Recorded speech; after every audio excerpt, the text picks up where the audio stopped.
I got it. Ready? So right. what? Anything in life is possible, and you can make it happen.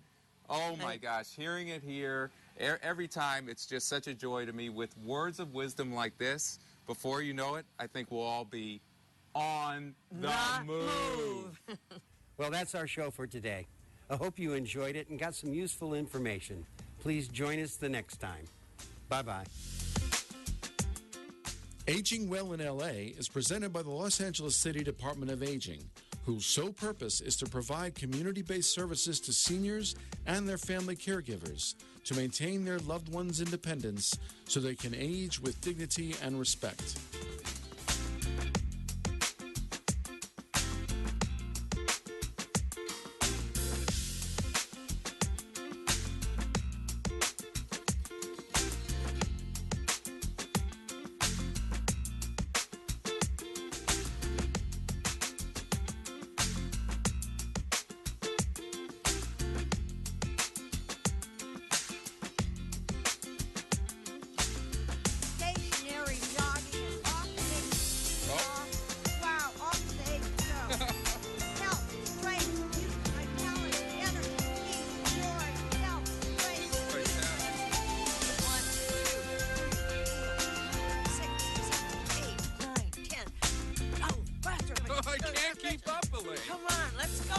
The Los Angeles City Department of Aging was recently presented with 2 Innovation Awards and an Aging Achievement Award by the National Association of Area Agencies on Aging. These awards recognize the department's programs that showcase innovative and successful aging services. The programs honored are the Extra Gamers Wellness Club, a partnership with Microsoft Corporation that also garnered a top prize in innovation, and Project Care, a program matching city employees with seniors in need during the holiday season.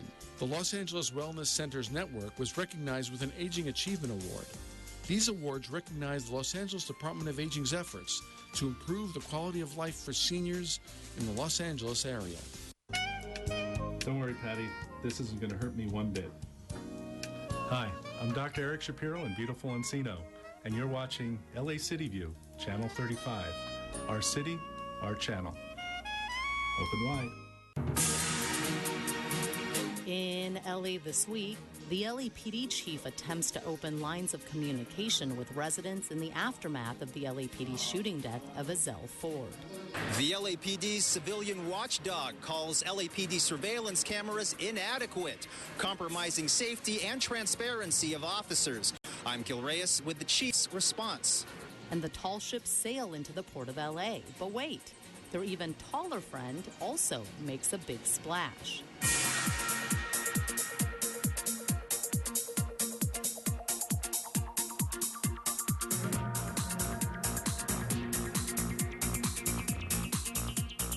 Hello and welcome to LA This Week. Thanks for joining us. I'm Ellen Chang.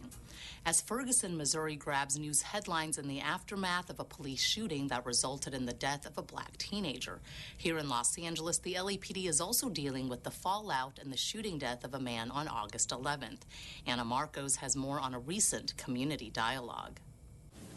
A moment of silence helped honor the memory of Ezell Ford, the 25-year-old South LA man reportedly killed by 2 LAPD officers in August. But soon tension stirred up community members who had come to the Paradise Baptist Church to meet with police and community leaders. Residents posed tough questions to Chief Charlie Beck about the shooting of Ford, who, according to family members, was diagnosed as schizophrenic. I think that maybe common sense can be used instead of a gun. So my question is, when is this cop going to be named, indicted, and convicted? Police officers don't come to work thinking that they're going to have to use deadly force. Beck said the officers' names will be released soon, once the department determines the officers are not at risk. He also promised the investigation into the fatal shooting will be a transparent one. Was it necessary? Was it justified? Was there another way?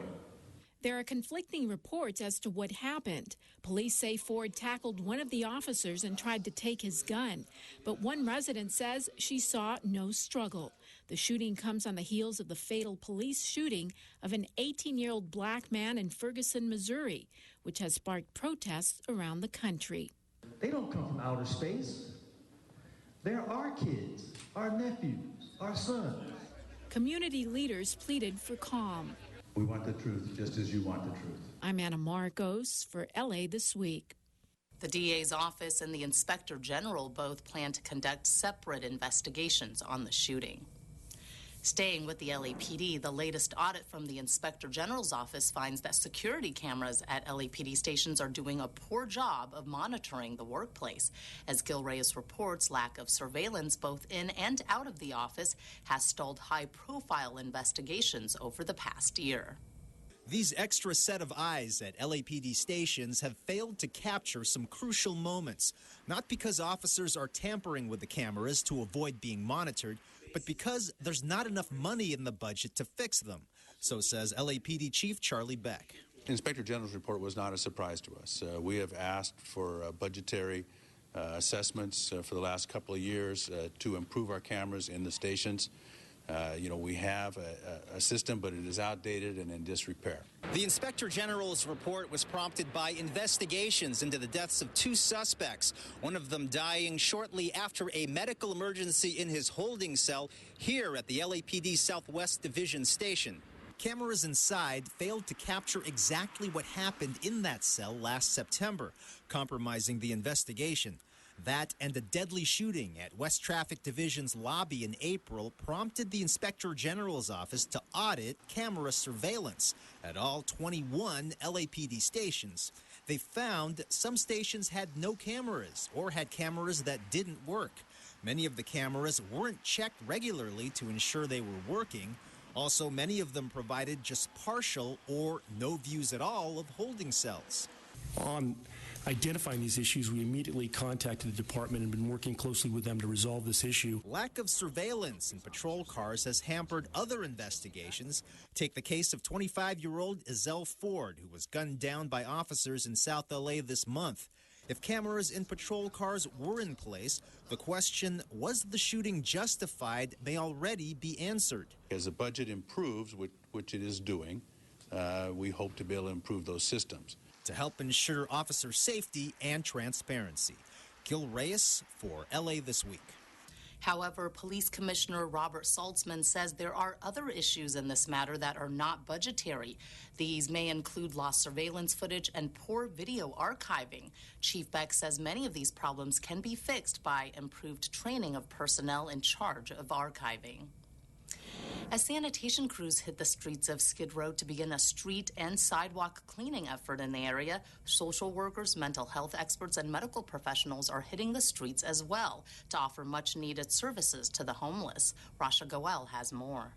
James, a homeless Vietnam War veteran on Skid Row, is happy about the help being offered to him and other residents by a city-initiated program called Operation Healthy Streets. Excellent work. You guys in Los Angeles are doing an excellent work. Just keep it up.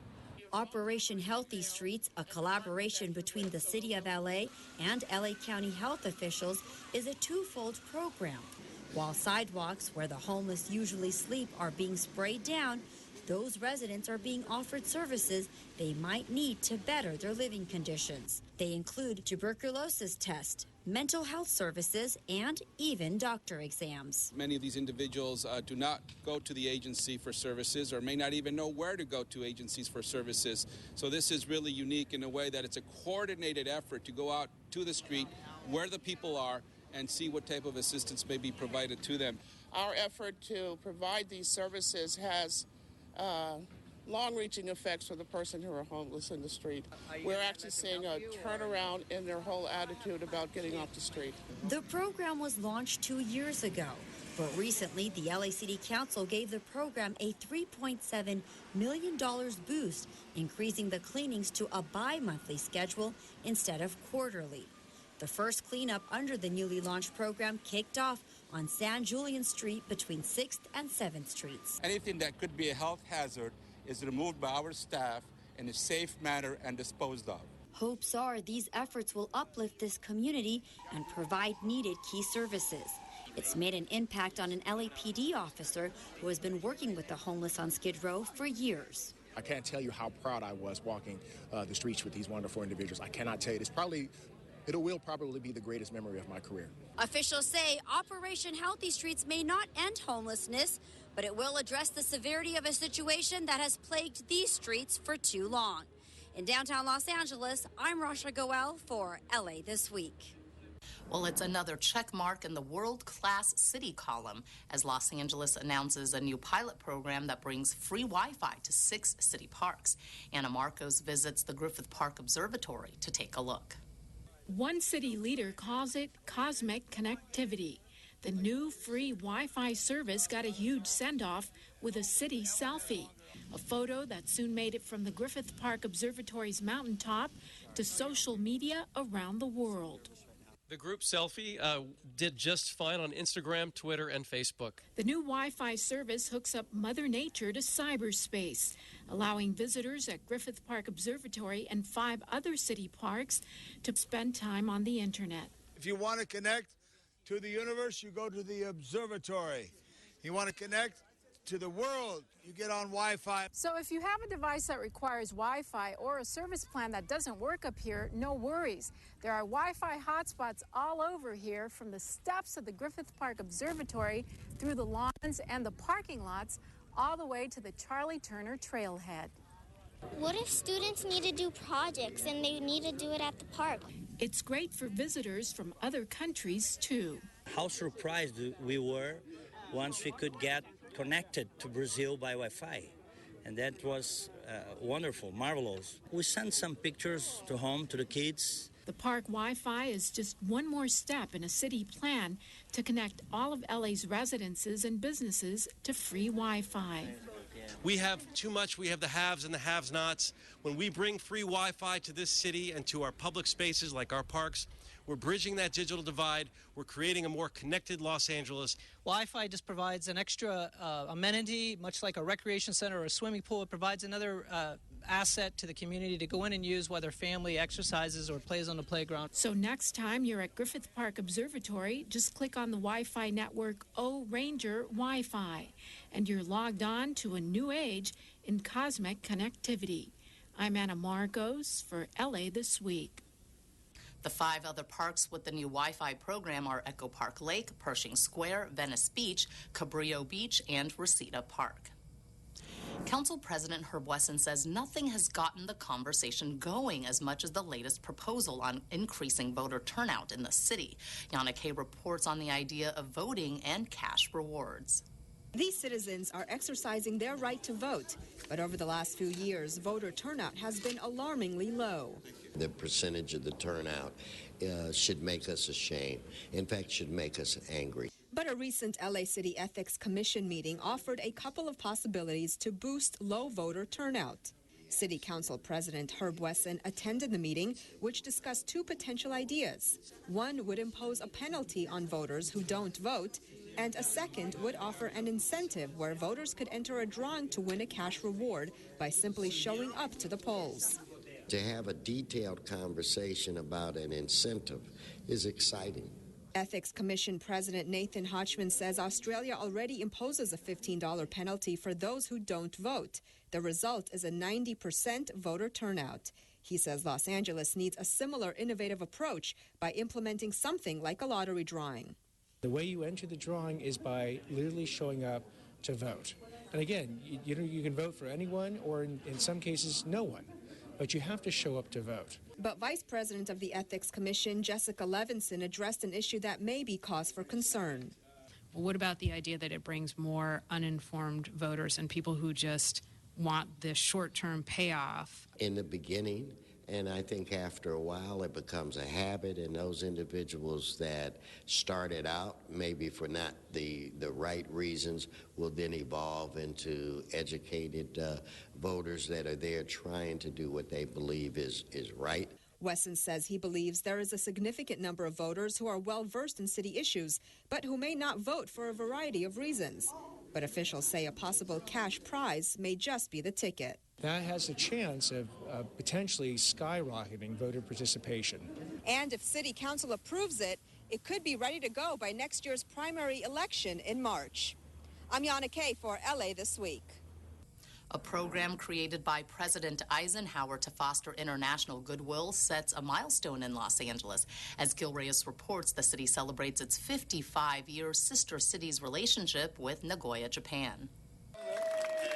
Take my hands, take my whole life too. Can you feel the love? Because that's what they're celebrating. The 55th anniversary of the sibling-like bond between the cities of Los Angeles and Nagoya, Japan. To see Nagoya Day, it's very special for us in Los Angeles because you're the first sister city who stepped up. LA's Sister Cities chairman Tom LaBonge at the Grove at Farmers Market to host Nagoya Day, an anniversary of LA's first Sister Cities relationship, the one forged with Nagoya, Japan in 1959. President Eisenhower created the Sister Cities program to promote peace and prosperity between cities around the world. And since then, they've benefited through the sharing of cultures, resources, and goodwill. Nagoya Mayor Takashi Kawamura, seen here with LA Mayor Eric Garcetti, is on a mission to boost tourism between our city and his. We hope to expand and spread the relationship between LA and Nagoya from now on. And please come Nagoya again, please, everyone. While the samurai mascot Hachimaru invites Angelenos to visit Nagoya Castle and Atsuta Shrine, Councilman LaBonge invites Nagoyans to visit the Grove and the Hollywood Walk of Fame, a cross-promotion of cultures using one of Japan's most popular inventions, the karaoke machine. For I can't help falling in love with LA. At the Grove, Gil Reyes for LA This Week. Despite the 55-year fellowship, this only marked the first official Nagoya Day in the city of LA. LA has formed sister city relationships with 24 other international cities. And speaking of Japanese culture, it's alive and well in downtown's Little Tokyo. Here again is Gil Reyes, who takes us to the city's Nisei Week festivities. Taiko drummers helped kick off the 74th annual Nisei Week celebrations in downtown's Little Tokyo. It's a time to honor the contributions of Japanese Americans like Korean War hero Hiroshi Hershey Miyamura. I received my Medal of Honor for the actions on the night of April 24th, 1951, when the Chinese started their spring offensive. And I was a machine gun squad leader. And after hours of fighting, I gave the order for my men to withdraw. That action not only earned him the nation's highest military award, the Medal of Honor, but also Grand Marshal duties for 2014's Nisei Week parade. Nisei Week began in 1934, inspired by the challenges of the aging Issei, or first-generation Japanese Americans. Nisei, or the second generation, were tasked with handing down old traditions to their kin and beyond. Reminders include these Japanese flower arrangements and dances, in hopes that the new generation will never forget. In Little Tokyo, Gil Reyes for LA This Week. The internment of Japanese Americans during World War II halted the celebration for 6 years. That's why 2014's event is noted as the 74th Nisei Week celebration and not the 80th. Anchors away, dozens of ships recently sailed into the port of Los Angeles for the Tall Ships Festival. But it wasn't just about the ships. A cute little, or maybe not so little, yellow friend also set sail. Yana Kay has more. Standing more than 60 feet tall and weighing 11 tons, it was quite a sight as the world's largest rubber duck slowly made its way under the Vincent Thomas Bridge at the Port of LA, attracting thousands of visitors. How could you not love a duck? Come on, he's great. The adorable duck's arrival marked its West Coast debut and helped kick off the Tall Ships Festival, a 5-day event featuring more than a dozen domestic and international ships that sailed into the harbor. We're looking at just a weekend of entertainment and fun and really introducing tens of thousands of people from the Los Angeles region to the LA waterfront. With their cannons going off, and their sails on full display. Visitors were treated to all of the power and might of these grand vessels. I loved it. I loved all the ships coming by. The bomb that went off today, it was from the ship. It freaked me out. And while the vessels were a huge hit, the friendly rubber ducky was certainly a main attraction. I like the rubber ducky. Los Angeles becomes only the second American city behind Pittsburgh to welcome the renowned inflatable duck, which has already visited a handful of other countries. The duck was the brainchild of Dutch artist Florentine Hofmann. And whether it was the rubber ducky or the allure of the ships, the harbor was brimming with activity, a welcome sight for city officials. We are going to bring 300,000 people to our waterfront, and our Port of Los Angeles is embracing it. Transforming the Port of LA, one attraction at a time. I'm Yana Kay for LA This Week. By the way, the rubber duck has also appeared in Australia, Taiwan, China, Japan, Brazil, New Zealand, and Belgium. Voters learn about the water bond measure that will appear on the November ballot. Your help is needed in solving a bank robber's identity, and the LA Zoo welcomes over a dozen baby snakes this summer. Here is City Beat. As we enter the third year of drought here in California, Assemblyman Adrian Nazarian, who represents Sherman Oaks, along with Metropolitan Water District of Southern California and Los Angeles Department of Water and Power, hosted a meeting at Los Angeles Valley College to discuss the recently passed water bond. Come November, there will be a ballot measure that will ask voters to approve $7.5 billion in borrowing for water projects. Just in LA, in the last 40 years, we've actually maintained consumption at the same level. Not the same rate, not the same percentage, the same level.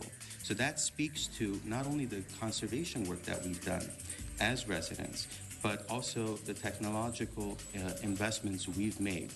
The largest bulk of the $7.5 billion bond measure goes to water storage projects and to preventing groundwater contaminants. Her face has been caught by bank surveillance cameras, and now the Los Angeles Police Department needs the public's help in identifying the woman who police say robbed 10 area banks. Council members Tom LaBonge and Paul Koretz have approved a $10,000 reward in the case. The Federal Bureau of Investigation has also offered a $5,000 reward.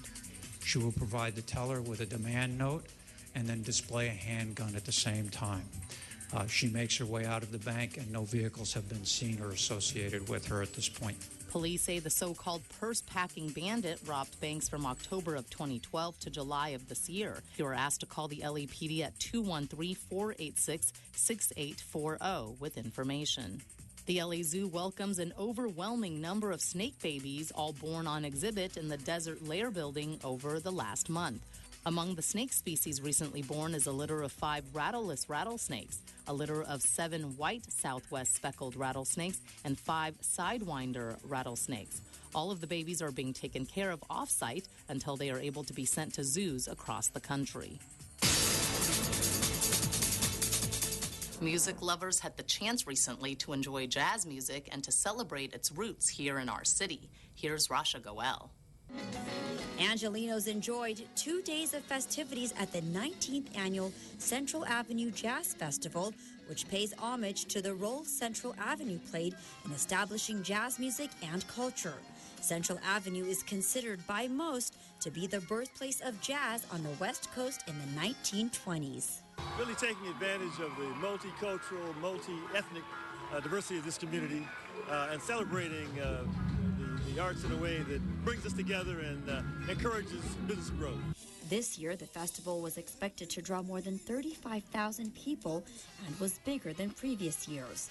For musicians like Maia, it holds a significant value. This is a historic area where everybody came through here, and then, you know, Duke Ellington, Billie Holiday, you name it, Errol Garner, Cab Calloway.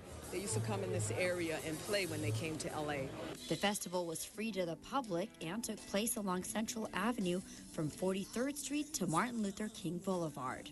Heard about this for many years and never made it, so I wanted to see this jazz performances. And perhaps even shake a leg.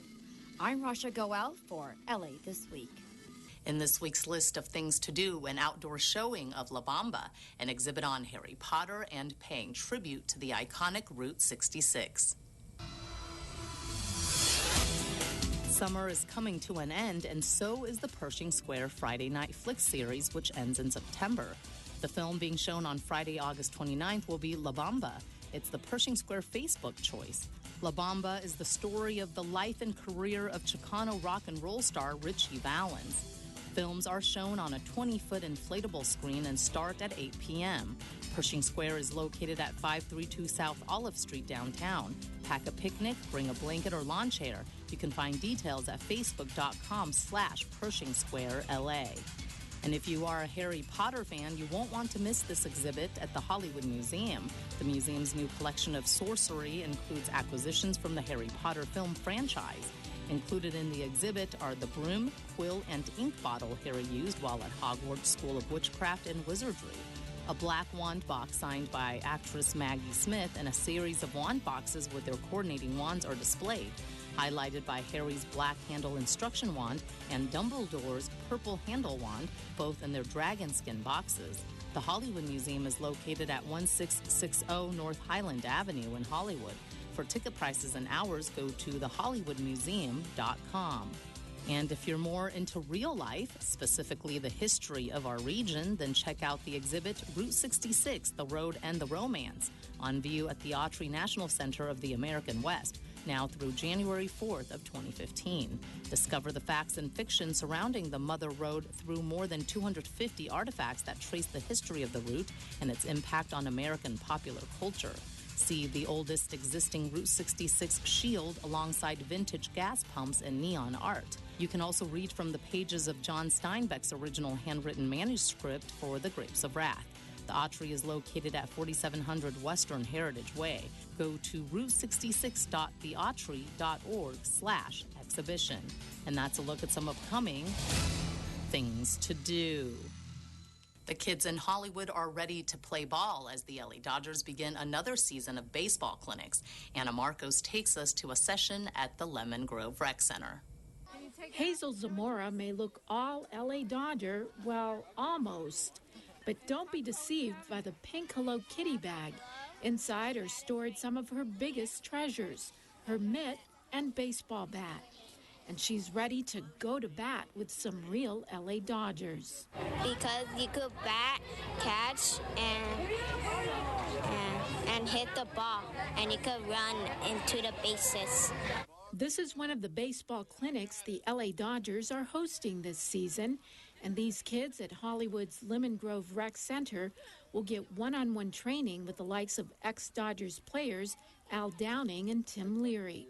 You get to see Major League Baseball players, whether they're current or former, and you hear, the proper how to do it.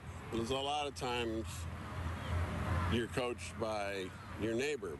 The kids rotate through the stations, hitting, pitching, catching, and running their way through the sessions. Apparently, even reporters can learn something here. So that would have been a home run that you hit? No, it would have been an RBI single. This is one of the things that kids are learning. It's called fielding a ball. Let's see if I can do it. Catch and cover. I did it, right? Very good. Not bad for a lefty. I like baseball. I play for fun. I'm good, but not that good. It's a real good sport. It helps you with a lot of moves, and then it helps you in other sports. I hope to learn how to pitch, how to catch the ball properly with the baseball mitt, and learn more stuff about baseball. I know what I get out of it. When I was a youngster, I was one of those kids. And so, from the pros to the kids, the baseball Dodgers legacy gets passed on once again. I'm Anna Marcos for LA This Week. And in This Week in Tweets, we go from baseball to basketball. For all the controversy in the aftermath of former Clippers owner Don Sterling's recorded racist comments that eventually got him banned from the NBA, the city of Los Angeles now celebrates a new era, one in which former Microsoft CEO Steve Ballmer now owns the team. The LA Mayor's Office Twitter account posted this photo of Mayor Garcetti at the podium during a rally at Staples Center with the caption, welcoming the LA Clippers' new owner Steve Ballmer to LA, #City of Champions. And on the photo itself is a quote from the mayor that says, when the Clippers are on the road, they represent us. It says Los Angeles on their jerseys. Now people will know that the Clippers truly represent the City of Champions. And over on Instagram, the LA Clippers shared this photo saying, thanks for bringing the energy at our fan festival, #ClipperNation, #It's a New Day. And that's going to do it for this edition. Thanks for joining us. I'm Ellen Chang. A reminder that you could catch us online at lacityview.org. You can also follow and like us on Facebook. We leave you with the sights and sounds of the Tall Ships Festival. See you back here next week for more of LA This Week.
Policía de Los Ángeles, operadora 271. La ciudad de Los Ángeles recibe más de 2 millones de llamadas a 911 anualmente. Y un significado de esas llamadas no son llamadas de emergencia. Hola, yo soy su alcalde, Eric Garcetti, y este es su jefe de policía de Los Ángeles, Charlie Beck. 911 se debería usar cuando tenga llamadas de emergencias tales como preservación de vida, un crimen en progreso, prevención de un crimen o un peligro público. Si su llamada no es emergencia, como una fiesta ruidosa, discusión, molestia pública o propiedad perdida o desaparecidos, usted puede marcar 1-877-ASK-LAPD para que la policía responda. Recuerde, llame 1-877-ASK-LAPD para llamadas que no sean de emergencia. Gracias. Departamento de Policía, operadora 611. Hi, I'm Cindy, and I'm in Little Tokyo, and you're watching Channel 35, Your City, Your Channel.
Good morning.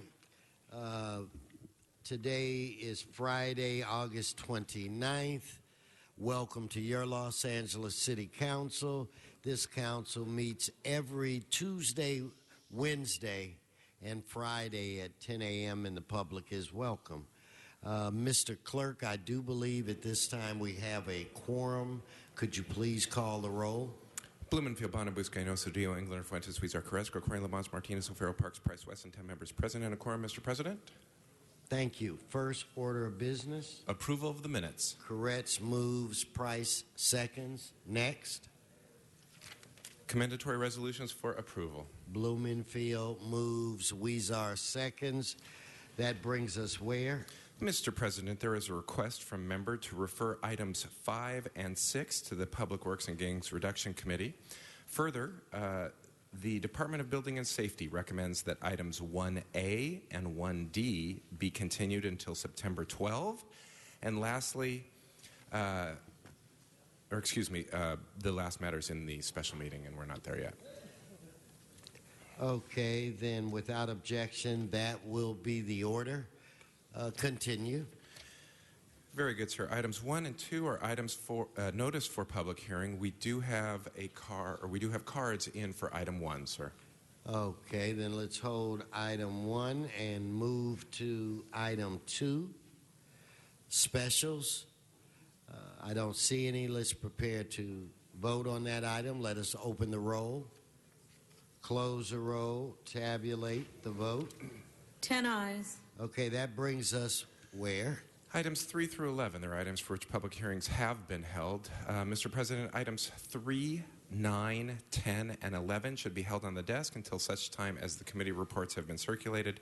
Further, I understand that for item 4, there is an amending motion forthcoming. Oh, pardon me, sir. It looks like the CLA has circulated items 3, 9, 10, and 11, so those are back before you. Okay, specials members. I don't see any. We'll hold 4. Mr. O'Farrell. Item 11, special, please, on behalf of Nuri Martinez. 11 held. Okay, let's vote on the remaining items. Let's open the roll, close the roll, tabulate the vote. 10 ayes. Let's move on to the next section of items. Items 12 through 21 are items for which public hearings have not been held. 10 votes are required for consideration. Okay, so without objection, those items are now before this body. Do we have cards? Mr. Cedillo. And I'd ask that you move move the CAO report. Item 15.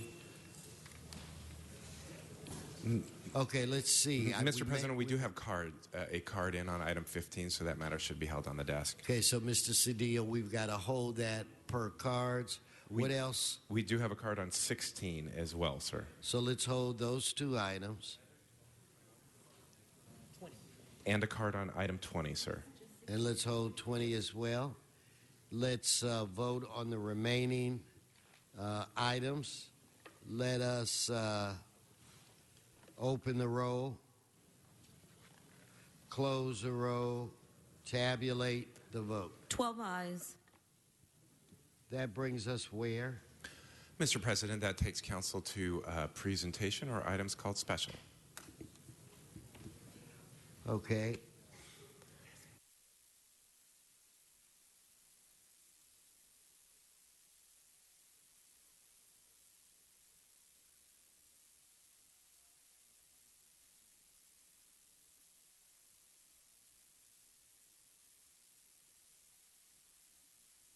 Mr. Carretz. Did you call items 22 and beyond yet?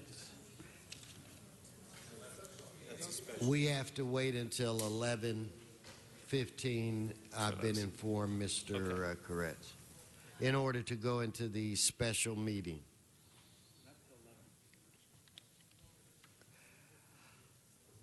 Okay, so we're at the presentation part of today's agenda. Mr. Cedillo, would you like to begin today's presentations? I think that you should go to the center aisle, and we will defer to you.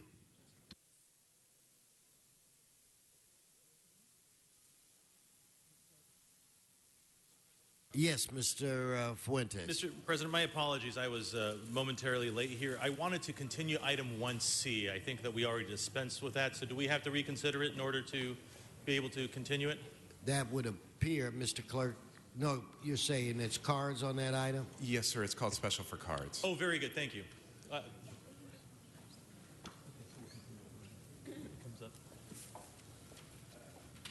These things are cool. Look at that.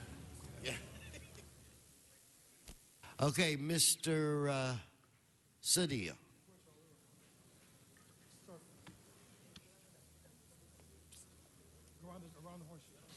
In fact, as you're getting ready, Mr. Cedillo, Mr. Sachs, if you please come down, we're going to quickly do item 15. Mr. Sachs, Arnold Sachs.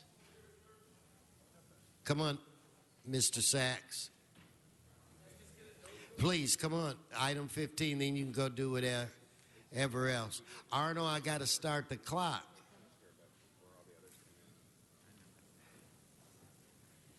Okay, 1 minute, Mr. Cedillo. Mr. Sachs, on item 15. Yes, Go. thank you, and I apologize for that, sir. I wasn't sure.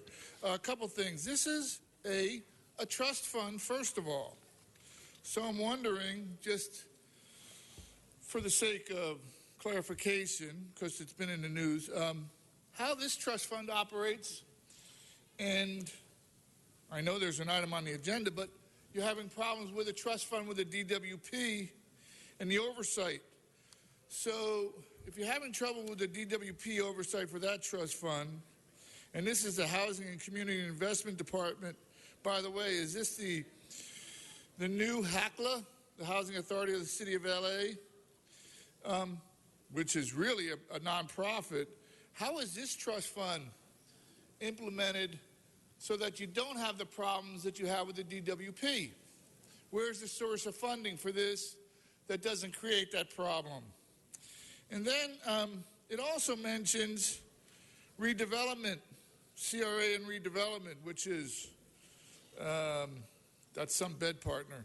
Because item 11 mentions a spending plan and an expenditure agreement, but gives no details. It just language. It doesn't have any details, and more details with the CRA. And I believe that the previous mayor mentioned when the state of California eliminated CRA funding that it would cost the city $900 million in CRA funds. Whatever happened to, not only do we not know whatever happened to the $900 million, we never heard that number again, except on this side of the dais. So was the mayor nuts? Well, that's a different subject. But what happened to the $900 million? And if he was off, how much was he off by? Maybe it's $600 million. So again, and all the development that's going on downtown, no CRA funding, no development, or lots of development. Thank you, Mr. Sachs. Members, let's prepare to vote. Please, no applause. Let's prepare to vote on the item. Let's open the roll, close the roll, tabulate the vote. 13 ayes. Mr. Cedillo. President, why don't we start with the music? Let's go right ahead. Yes. Solid.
That was for you, Tom.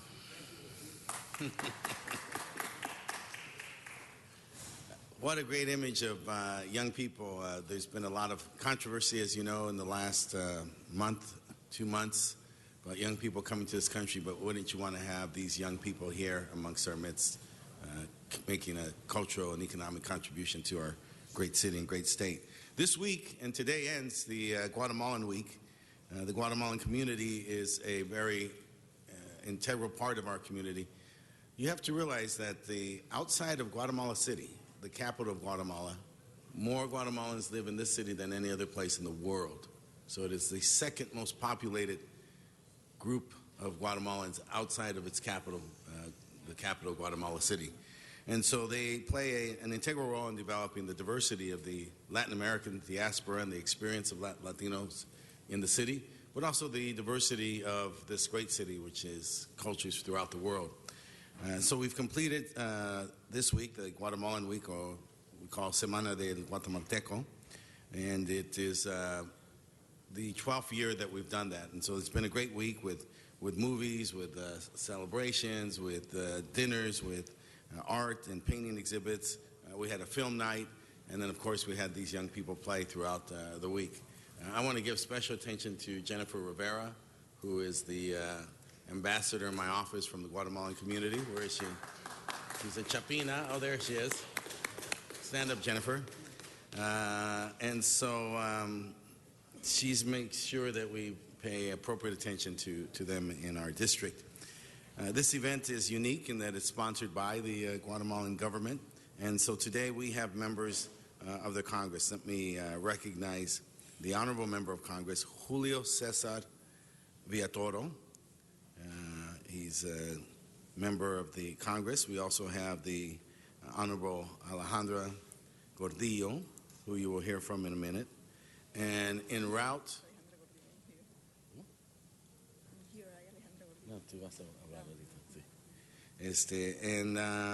the Honorable Consul General of Guatemala, Pablo Garcia, who's a good friend of ours and who we've worked with for years, is en route and unfortunately has probably caught up in our Jay-Z traffic, and so it's not quite here yet. We have some certificates from them, and then we will have the honor of hearing from the Honorable Alejandra Gordillo. Please. Okay. This is for Julio Cesar Lopez. Gracias por su presencia aquí. Este es para el Marimba Juvenil.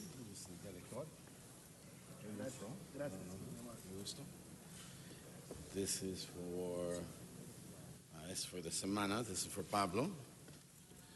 And Alejandra, on behalf of the City of Los Angeles, we'd like to say welcome and thank you for the incredible contributions that Guatemalans continue to make to our rich city. Thank you. Okay? Pues, si quieres hablar con nosotros. And good morning, and thank you. I want to begin in my words giving thanks to all of you. And I want to remember a passage from the Bible that says, "And wherever receives a child in my name, they receives to me." City of Los Angeles, thank you for opening your heart to our children. And Infinity, thank you for the alliances for migrant people in your city. Thank you. I represent the National Council of Guatemala, Attention to Guatemala Migrants. This council is created in the Congress of Guatemala. The council is integrated from Ministry of Economic, the Vice Minister of Labor, the Minister of Foreign Affairs, the Manager of the Bank of Guatemala, and the Secretary of Planification. A congressman elected from the Congress that be a big actor to approve the law is Mr. Julio Lopez, and me, the Executive Secretary of the Council elected from the Congress of Guatemala. The mission of the CONAMIGUA is coordination, supervise, and fiscalization the institutions that have relation to the topic of migration, and have a mission to create the migration public policy that is in charge of the topic of migration. We create a policy that contains different topics that are migration in transit, migrant in outside, migration inside, family of migrant and deported people. All of these actions in short, middle, and large terms with the responsibilities of public institutions with the topic of work, economic, human rights, health, and development, etc. Congratulations to our people for the Week of Guatemalan People. Thank you, Gil Cedillo. Thank you, Walter Batres. Thank you, Julio Lopez. Thank you to the Marimba de la DIGEB. And thank you, all of you, to have opened your arms to our people. Thank you, all of you, and have a nice day. Thank you.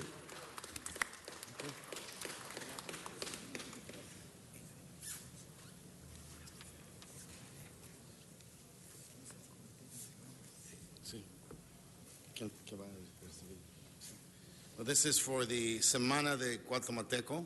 We want to present this. Okay? Gracias.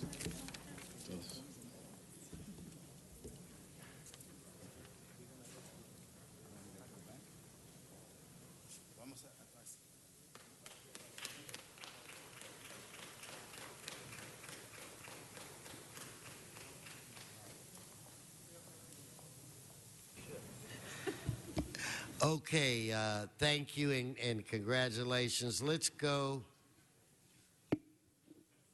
to item 16, held by cards. Mr. Sachs, Mr. Herman, please come forward. Item 16.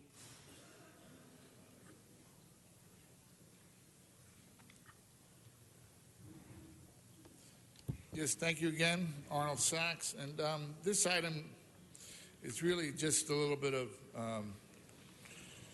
nothing, but it's around tree trimming in Mr. Huizar's district. And it's kind of funny, and I'll talk about it a little bit in public comment, but there was a couple of stories, and they used the same picture the last couple of days regarding sidewalk repair. And the fact that the city has allocated like $26 million for that repair, but it's going to be used mostly around city property. And we'll talk about that. So if the city can allocate money for sidewalk repair, is this money... Arno, this is tree. Let's get back on. I understand. Tree trimming and the allocation of funding is coming from the Huizar district. But I'm wondering if these trees are located around city property and not in like residential communities. And does it just defer to the trees themselves, but it doesn't include anything about roots? So when you have that kind of language again, where you're significantly talking about the tops of the trees and not the bottoms of the trees, don't inhibit yourself in understanding what the council does with some of its actions, because it's all about the legal language that they use. And this is a perfect example, because you don't know where these trees are located. It could be the same thing they're doing with the sidewalk funds, that it could be around government property.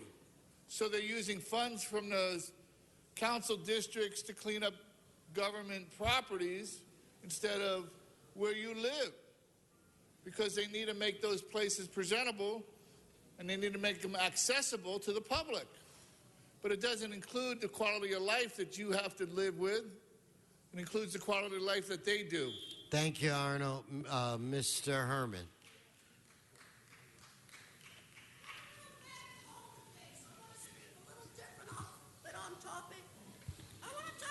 Trimming for individual trees within Council District 14.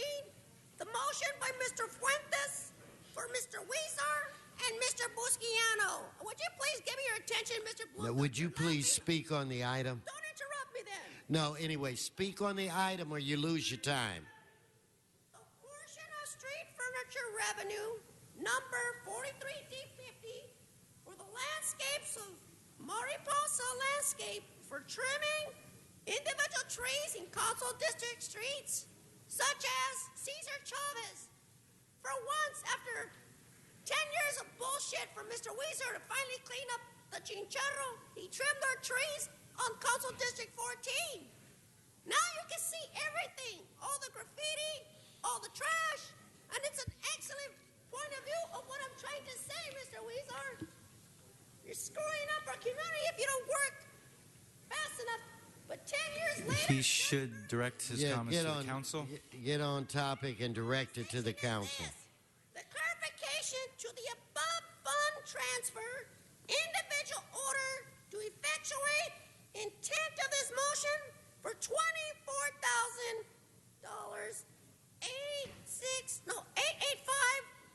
of monies that you, the elected officials, are paying to improve our streets and sidewalks by trimming trees and brushing trees and debris. But my point as Batman now is to state this. You are not in compliance with ADA, and you have violated our rights, abused and misused our appropriations that are funded for tree removal, stump removal, and tree trimming. Again, we wasted money on Englanders, criminals. Address the council. Thank you. All right, members, let's prepare to vote on this item. Let's open the roll. Close the roll. Tabulate the vote. 14 ayes. We're going to now go to item 20, which was called special by Mr. Herman again. Item 20.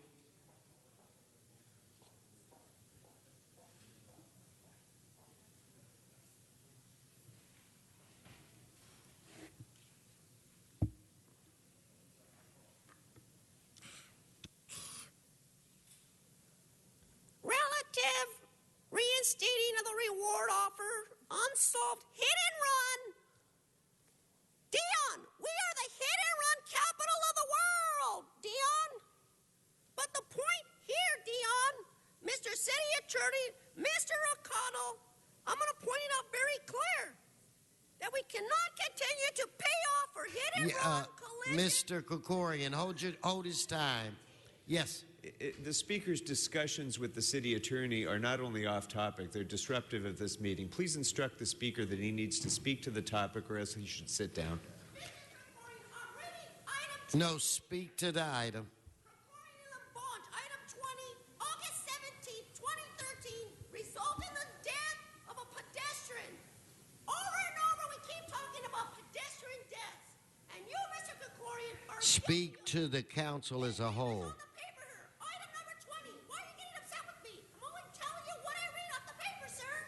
Speak to the council. Mr. Herman, speak to the council, forfeit your time. Now let Batman take over for a point. Speaking at a public meeting on an issue of a reward, how many times have we asked this council to put and report the reward process? Very little input, very little outcome. Why? There is no transparency to how we, the taxpayers, pay for the reward system of hit and run. Let's just have hit a pedestrian day and give anyone a prize, a reward better for hitting the person. Because as long as we have consumption of alcohol on item 2 that Batman wasn't able to speak on old business of the agenda, I'm pointing it out again. Recommendation from council is this. A speaker at a meeting will criticize any politician. No, you're off topic. Thank you. Cut his time. He's off. Cut his sergeants. And sergeants, he won't cooperate. We may want to, Mr. Herman, I think, should go outside for a bit. Last warning, Mr. Herman. Just sit down, and then we will ask you to cool off a bit. So let's prepare to vote on this item. Let's open the roll, close the roll, tabulate the vote. 14 ayes. Okay, that brings us where, Mr. City Attorney? Mr. Clerk, I apologize. Item 11, or what do you want? Mr. President, we could go to item 11 that was called special by Councilmember O'Farrell for Councilmember Martinez. Okay, so let's move to item 11. Mr. President, there's an amending motion that needs to be circulated before we can take this. Oh, it has not been circulated not yet. as of yet? Okay, then we'll hold that item and move to 4.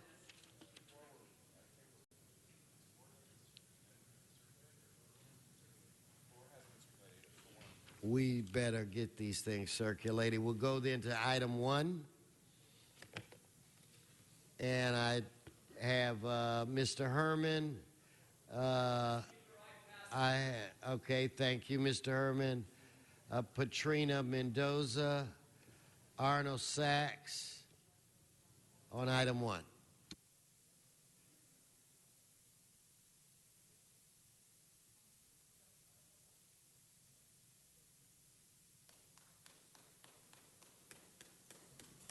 Good morning. Good morning. On item 1, I've been informed it's going to be continued for September 12th. If that's correct. Okay, now you were item, which one on one item? Are we doing 1A? 1A. So, Mr. Clerk, has that been continued? Yes, sir, to September 12th. Okay, so you are correct. So Yes. your item has been continued. Thank you. You're welcome. Mr. Sachs? Yes, thank you again, Arnold Sachs. And don't have a horse in this race. My only concerns are the code violation annual inspection costs. Because in order to come up with a code violation, you need to have an inspector. And in order to have an inspection, you need to have a person to inspect the property. There's a somewhat of a logical course of action there. An inspector inspects the property, comes up with a violation. The violation checked into the code enforcement, funds are collected. So why not inspect rundown homes that are in foreclosure? How come you have inspectors for properties like this? And I'm not saying it's not important, but at $1,000 a day, and we constantly, every year, 8 years, budget constraints. Where's the money? Sidewalk repair. Anything that has to do with funding, the city doesn't have any. We need more money from you. But we don't need more money from the banks or the properties or the foreclosed properties. It's just how the city organizes itself. And if you have bad organization at the top that can't direct its personnel, how do you expect to get help in a quality of life issue? I've only been coming here and talking about this ever since the city council enacted the ordinance to go after the banks at $1,000 a day for derelict foreclosed properties. Nobody wants to take it up. Nobody wants to put a banner up about that. But we have banners about city parties or whatever. You even have one on today's agenda. So why don't you do something about that? Why don't you put your money where your mouth is? Okay, please, no applause. No applause. Let's prepare to vote. Let's open the roll. Pardon me, sir. I believe Councilmember Fuentes had expressed an interest in continuing the item 1B from his district previously. It's item 1C, Mr. Chair. Okay, so, and do you have the date, Mr. Clerk? I'm not sure the other items were continued to September 12. Is that good? That'd work. Thank you. Very good, sir. So 1C will be continued, sir, without objection until September 12. And that leaves 1B now before you. So let's vote on the last item.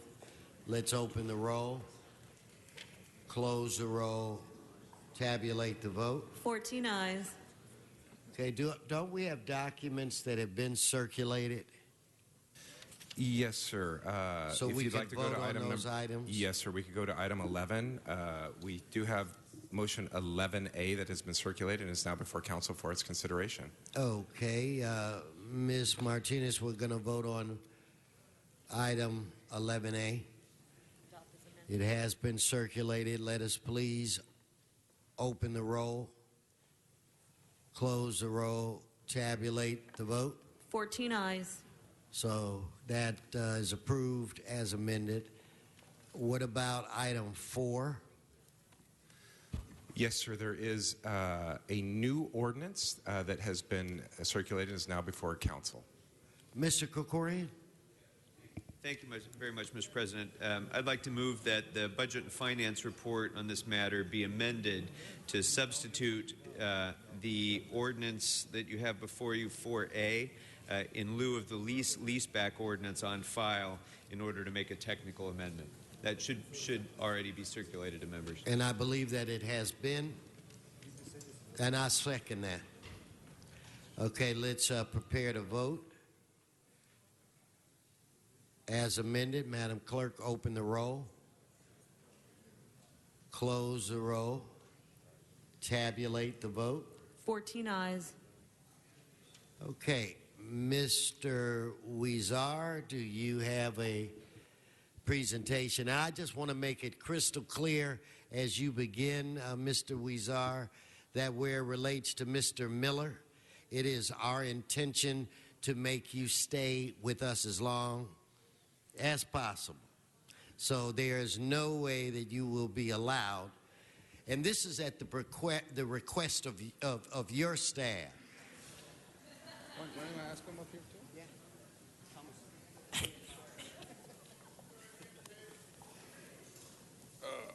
So she's fired.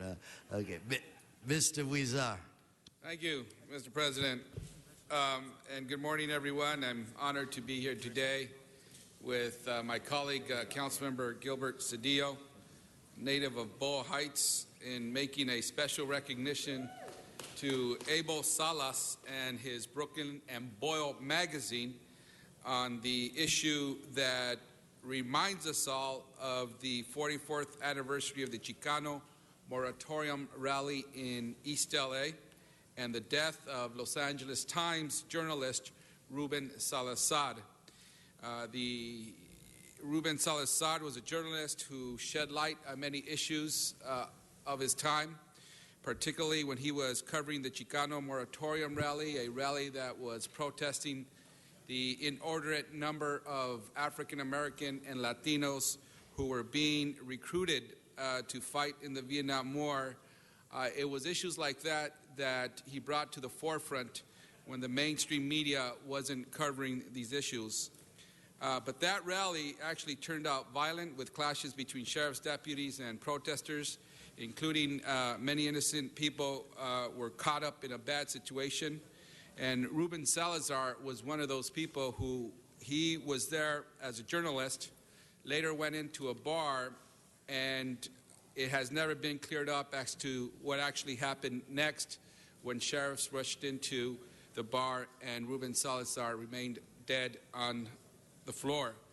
But one thing remains certain, even though that his death has never been cleared up, is that 44 years later, he was taken from us. We still remember the many actions that took place in this rally, and remember the life of Ruben Salazar as an inspiration for many of us to continue the struggle for justice and equality in this great country. Ruben Salazar was actually born in Juarez, Mexico, and he became a voice for the voiceless and a heroic figure when many of us as Latinos needed one. And he has inspired successive generations of Mexican American journalists, writers, and artists throughout Los Angeles and the rest of the nation. And his passing helped to bring to life the Chicano movement and the magazine that we're honoring here today, Brooklyn and Boyle, a print and online magazine dedicated to art and life in Boyle Heights and beyond, and has made it its mission in this issue to honor Salazar and the moratorium. It was established in 2008 and has sought to highlight the beauty and preeminence of the rich cultural expressions that have long since identified the greater east side of Los Angeles as a nexus for creativity and artistic exploration. I want to thank Abel for doing this issue. I want to thank Abel and all his crew for putting forward this type of magazine, which really touches upon local issues in a way that the local community can understand. And so with that, I am honored, along with my colleague Gilbert Cedillo, to honor Brooklyn and Boyle and Abel for this issue and for all the other issues he puts out to inform our community. So with that, I'd like to introduce my colleague, Gilbert Cedillo. Gilbert.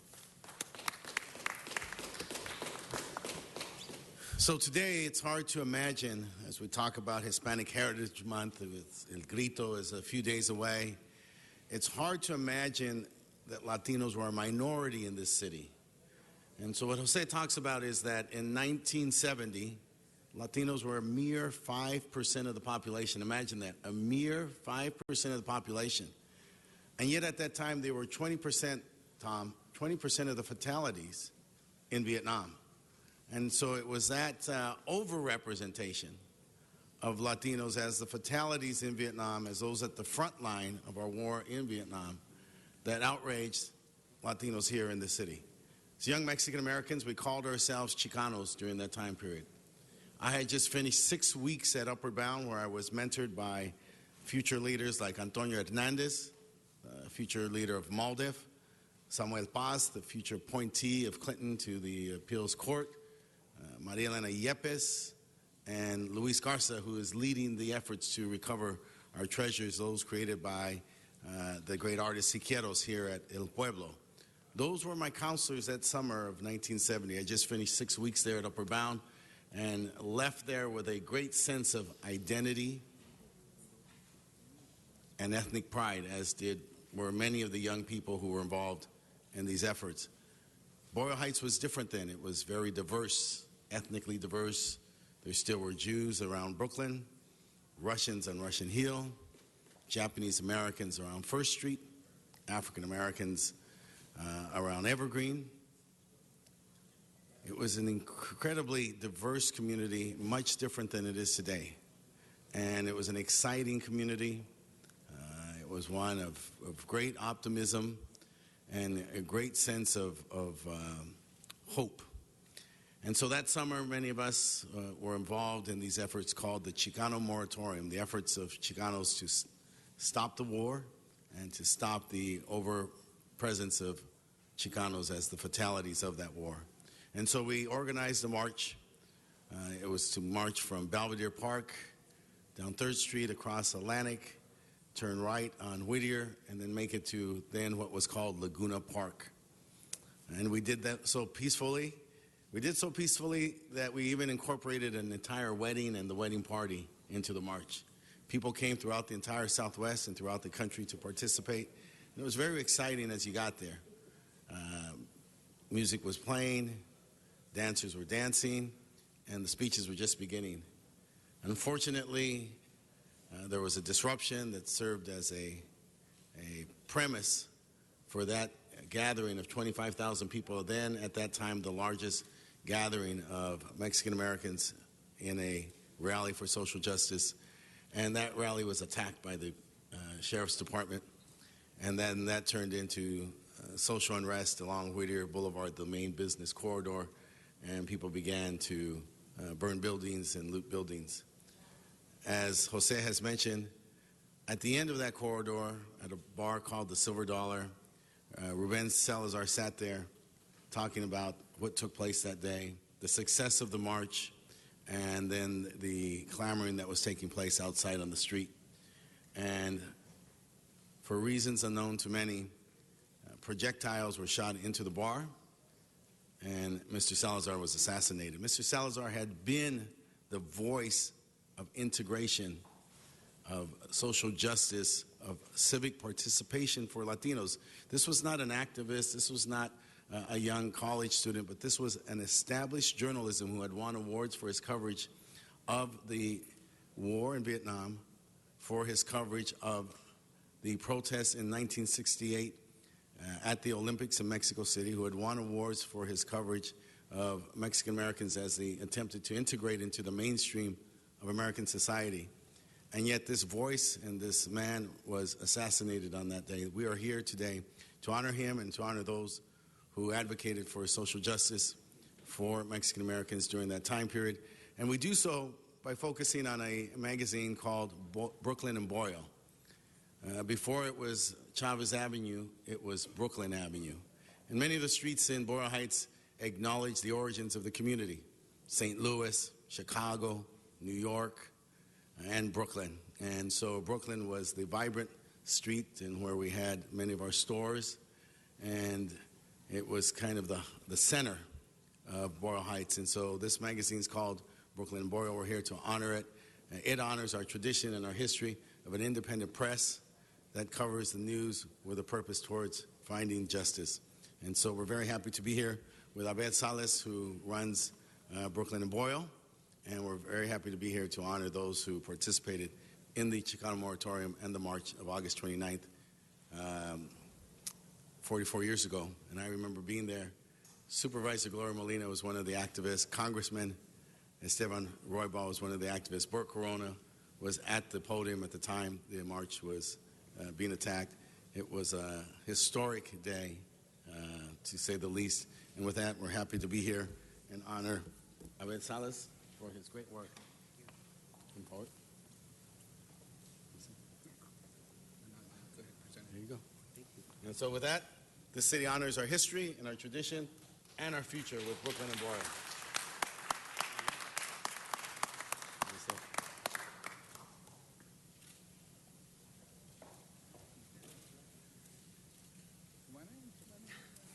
Mr. Cedillo, I'd like to defer to Mr. Labange at this time, and Mr. Huizar. Mr. Labange. Yeah, Mr. Cedillo, very good point to remember Ruben Salazar 43 years ago, a different time, and the drive. There's a tremendous documentary, as you know, which I think we should find and make available for all the members so that you can see that history. To the publishers, which are so important about community.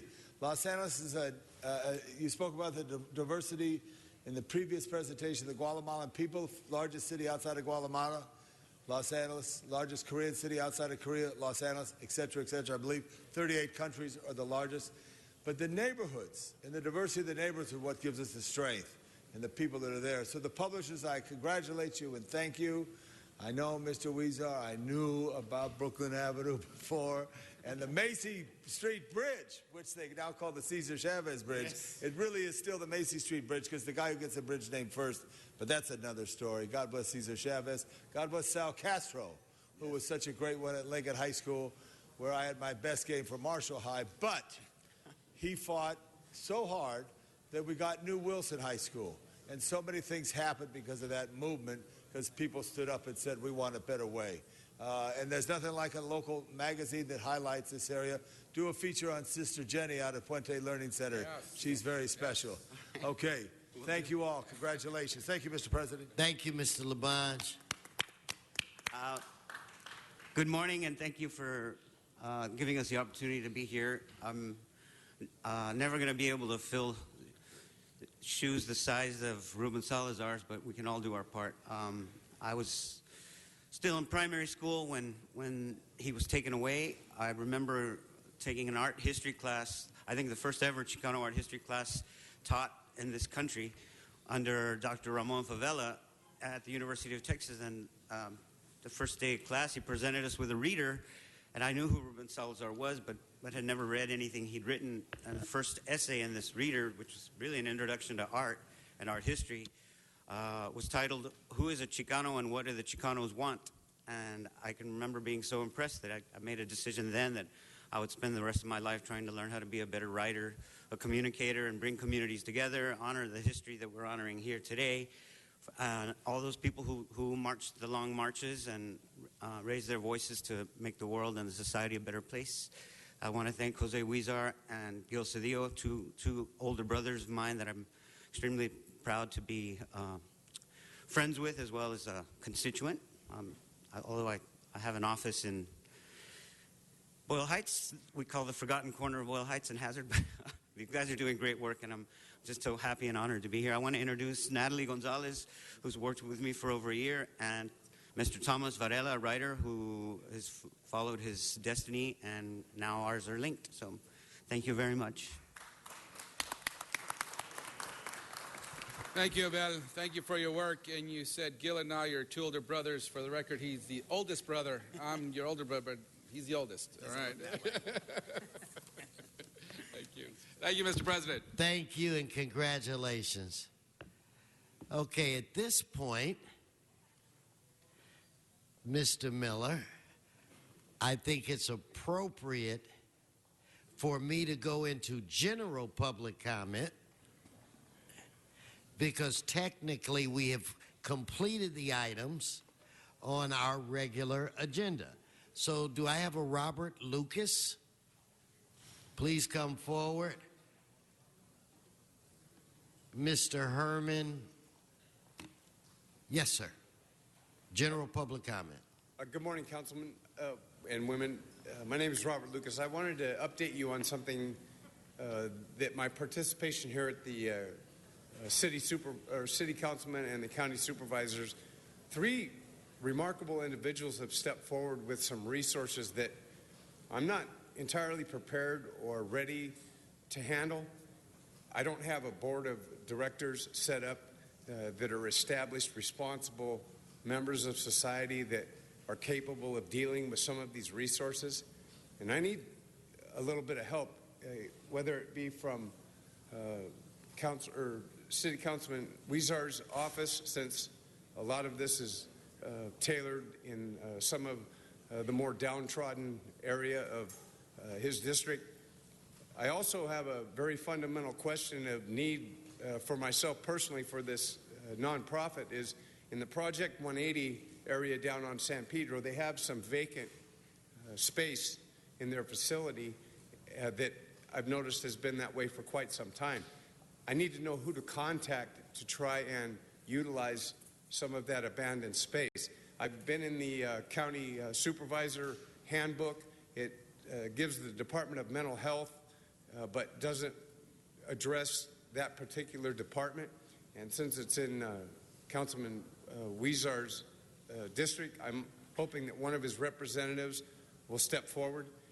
I've contacted a couple of independent responsible people that I know of, one of them Ellen DeGeneres, the other KTLA Channel 5 and KMBC, to help with some public service announcements to hopefully get some people to step up and help me with this. I'm very overwhelmed and humbled. I never expected this kind of a response, and thank you for your time. Thank you for yours. Mr. Herman, followed by Mr. Sachs. Please come forward. Shh. This is my hangover shirt, and this weekend's Jay-Z Beyonce party is going to be fantastic. Why? Lots of Budweiser beer to drink and get drunk, and a lot of drugs to celebrate. But let's go on to business. I do speak on public interest, on items for an opportunity not to be censored, but rather to debate on the agenda matter. I do solemnly swear that I will support the Constitution of the United States and the Constitution of the State of California and the Constitution of the City of Los Angeles under the Charter. Do you agree, Batman? Yes. How?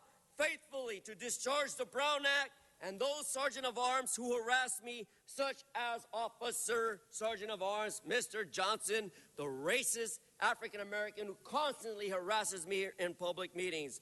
I affirm I do not solely swear that I will support the illegal activity of partying hard here in L.A., Jay-Z, but Beyonce, it's all good. Going back to the activity of government, we will not support any California state resolutions to affect our quality of life. The quality of life for every pedestrian under the American Disability Act, for the sole purpose of corruption, scandal, here in Los Angeles, here in LA. That's the reason why Mr. Englander got up and left his seat, because he didn't want Batman to expose his $75,000 payout for his personal activity involvement with, and I'll state it for the record, he was sexually harassing people with city business. Misuse of appropriations, misuse of your job credentials. And I, Batman, will faithfully discharge according to the best of my ability and capability to battle the ruthless bad business of public. Thank you, Mr. Sachs and Mr. Barajas.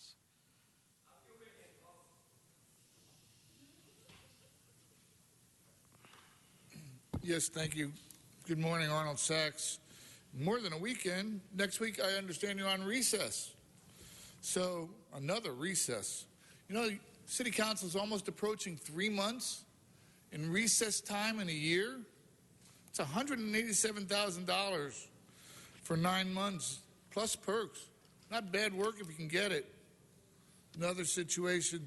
I read in yesterday's newspaper that DWP was in front of a committee about hiring for call centers. And I thought when the new chairperson or the new head of DWP was hired, that was more than 5 weeks ago, 5 weeks of training. She mentioned that they were going to have new operators. Mayor Garcetti has a hire a vet program. So I'm wondering, vets answered the country's call. They can't answer the calls for the DWP? 5 weeks of training? And then I mentioned earlier about sidewalks, and it's funny. 826, there's a picture of these people in a wheelchair over a sidewalk bump. 827, a picture of the wheelchair. Same exact picture, two different stories. Because in 826, it mentions that the $27 million that the city has allocated for sidewalk repair is being used around city properties. Why? Because of a lawsuit by ADA. This isn't lawsuit worthy. So you think properties around city buildings are like this? They're not doing sidewalk repair. They're doing ramps for people to have access to the entrances. That's not sidewalk repair. That's sidewalk or even right-of-way improvement. So they're spending money allocated for sidewalk repair while they're creating new egress for people to have access to buildings. And they have all these emergency funds. Thank Get you. on the Thank program. you so much, Mr. Barajas.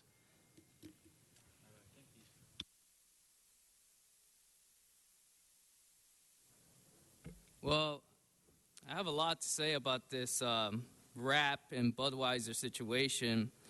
I think people should understand one thing, is that when you're trying to have people create a society, you have to know what's destroying it. And then some people say it's rap music actually destroying people. In a sense, yes. You can see the results, is that when federal government, local government praises such things that even the ancients knew that you could either use it to destroy people or you could use music in order to uplift people. And I don't think this event, anybody should go. The other measure is that this Saturday, as I've been emphasizing throughout this week, the LaRouche PAC will be holding a town hall event from 11 a.m. to 5 p.m. at the Thrope Memorial Church, T-H-R-O-O-P Memorial Church, 300 South Los Robles Avenue, Pasadena 91101. Now, our organization has been at the forefront in warning people that the world right now is changed. Anybody who believes in anything that this administration has been throwing out, you're just like, you know, whatever this music is, rap music. It's not African culture. It's not human culture, because it does not uplift the mind of the individual. But our organization has been promoting the advancement of human culture. And anybody who wants to attend, registration starts at 10:30 a.m. Thank you. Thank you. That closes general public comment.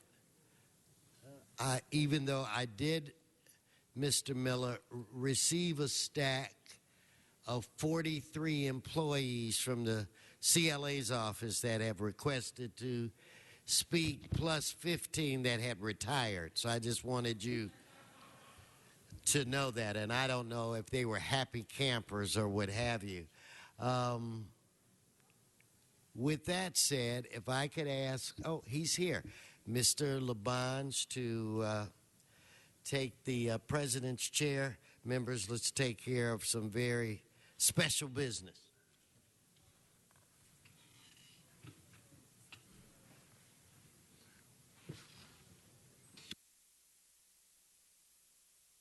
Thank you. I call on the President of the City Council, Mr. Herb Wesson.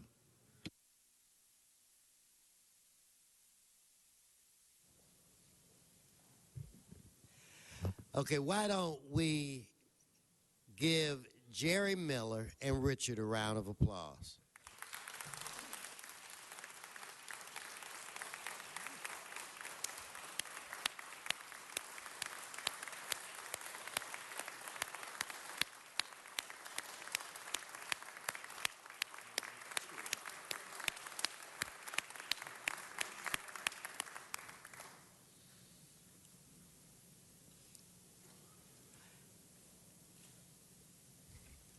How do we even begin to thank someone that has been a critical part of all of our lives?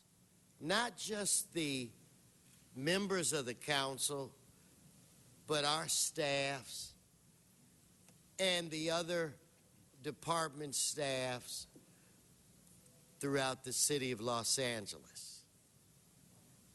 An individual who, regardless what the situation might be, always had a happy face and a very positive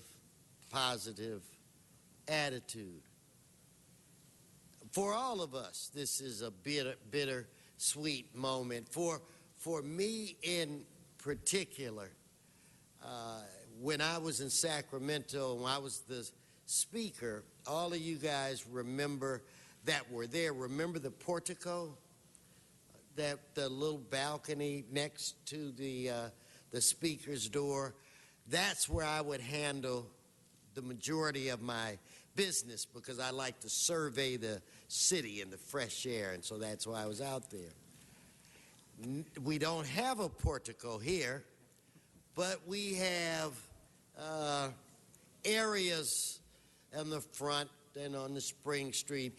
And the most important meetings I ever had with Jerry were in those two locations. Every Tuesday, Wednesday, and Friday.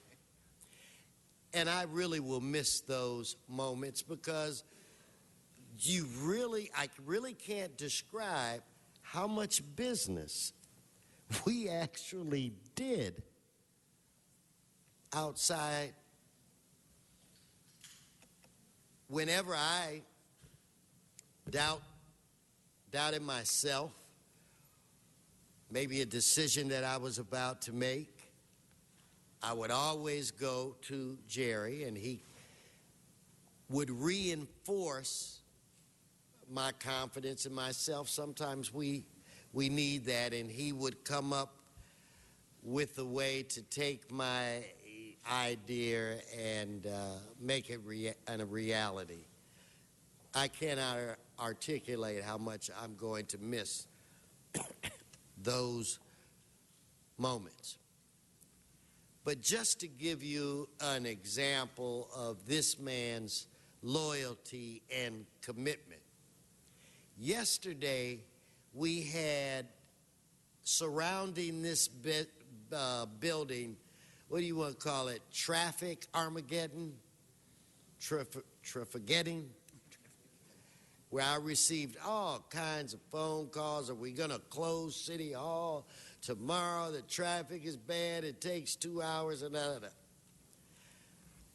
This is on Jerry's day when he's having a luncheon with friends, a farewell luncheon, I would call it.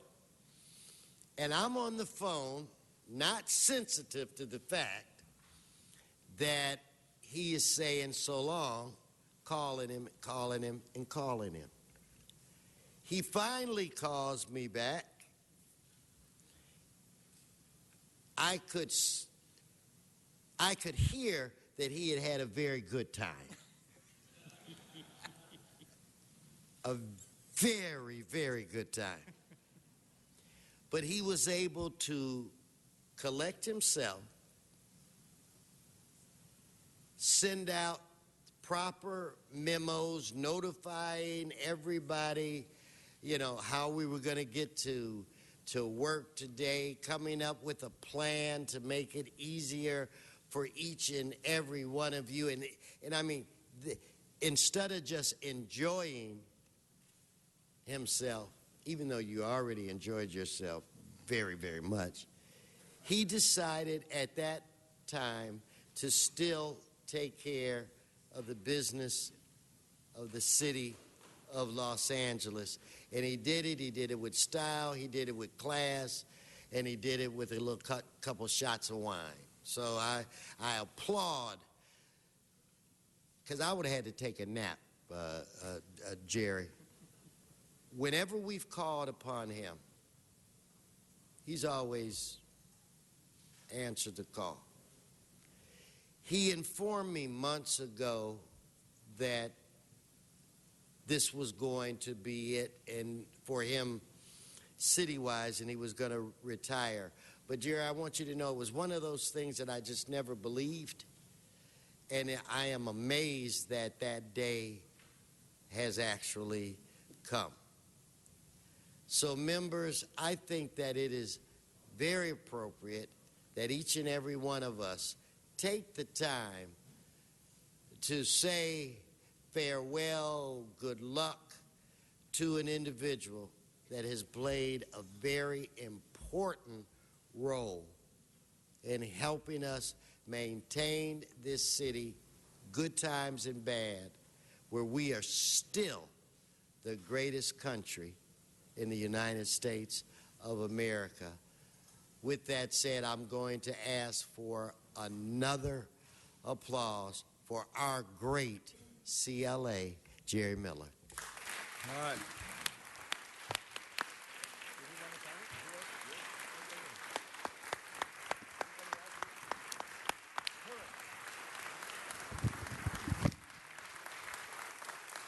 Mr. President, the President Pro Tem, Mr. Englander of the fine 12th District, has remarks. Thank you, Mr. President and Mr. President.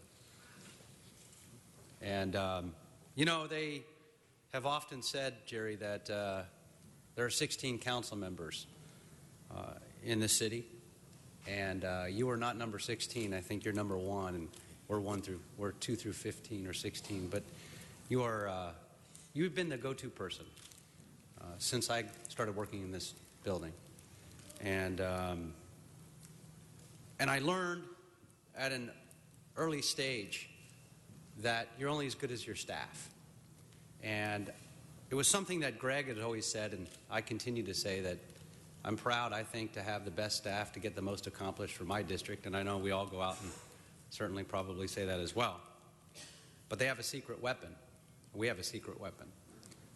When I ask somebody to get something done, or we're going to try to do something that's very complicated, any kind of project at all, whether it's pooling the funds to close the Northridge pool to reopen it and get $6 million, and what you and Sharon and so many others and Karen did to bring that through fruition when nobody thought it was possible. That was a statement because it was the symbol during Valley secession that we weren't putting funds back into the San Fernando Valley. You delivered. When we tried to stop one of the biggest projects in the history of the city, and they turned around and sued us for $1 billion, you delivered. We stopped that project and saved the San Fernando Valley from all those impacts. So many things, and the list goes on and on. What's incredible is when you ask any of our staff, what's the secret weapon? What do you do? And it's 2 words. It's always been, call Jerry. What's incredible, it's not just call Jerry, because you can call Jerry on anything at any time. And what has happened is he always gets back to you. You can imagine how much comes across your desk. I couldn't fathom. And we know, all of us, and how busy we all are. Everything we're working on individually for our own districts and citywide comes across your desk. You are truly the extension of our staff that holds the glue together of this city. You've really cast a wide net and created a big shadow and big shoes to fill. And fortunately, we're blessed to have a staff and a new leader that can do that. Somebody that you've put a lot of faith into as well. You've been absolutely the most ethical, honest, caring, compassionate, focused individual that we could ever ask for in this position. And that says a lot, particularly in this city. So, yes, I stand with my colleagues, with our council president, and say to happiness, to health, you've earned it. You're a wonderful person. You'll be missed and remembered and always welcomed, and we love you. Thank you. Thank you very much, Mr. Englander. Mr. Kokorian of the 2nd District and the powerful Finance Committee of the City Council. Thank you very much, Mr. President. I think those of us who served in Sacramento probably know well that one of the biggest differences between being a state legislator and being a council member is that when you drive around as a council member, you see the things that you did. You can point to things and say, I had an impact on that. In future generations of the city, they'll see my work there or there or there. And we all have experienced that as council members. Well, Jerry Miller has, through the course of his career, ably served 57 council members and 5 mayors. And so there's no corner of Los Angeles and no policy that's important to this city that hasn't been touched by Jerry Miller and shaped. And so there are few people, Jerry, in this building or outside of this building who have had as lasting a legacy and as big an impact on this city in the last number of decades than you.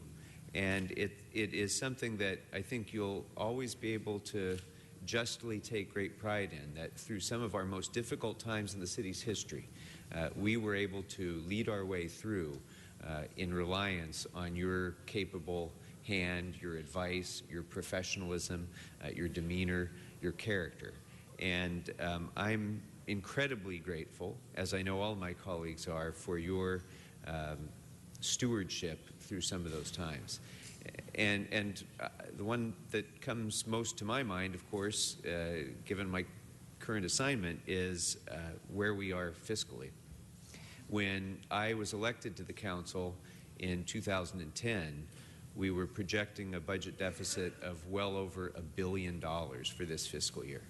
And through the work that we all did collectively and through your work as CLA, we were able to resolve that problem. We still have more work to do, but to get through the worst economic time in any of our lifetimes, to face that kind of a budget deficit and to come through it while still trying to meet the needs of 15 different council districts, as you have to do, and respond to the priorities and interests and concerns of 15 bosses, is a Herculean task that, especially in retrospect, it's hard to imagine anyone being able to do it. And so I'm just so incredibly grateful, and everyone in Los Angeles owes you a huge debt of gratitude for your guidance through that process. And Mr. President, if I may, I don't want to preempt any other presentations or anything like that, but many of you will remember that this last budget was Jerry's last.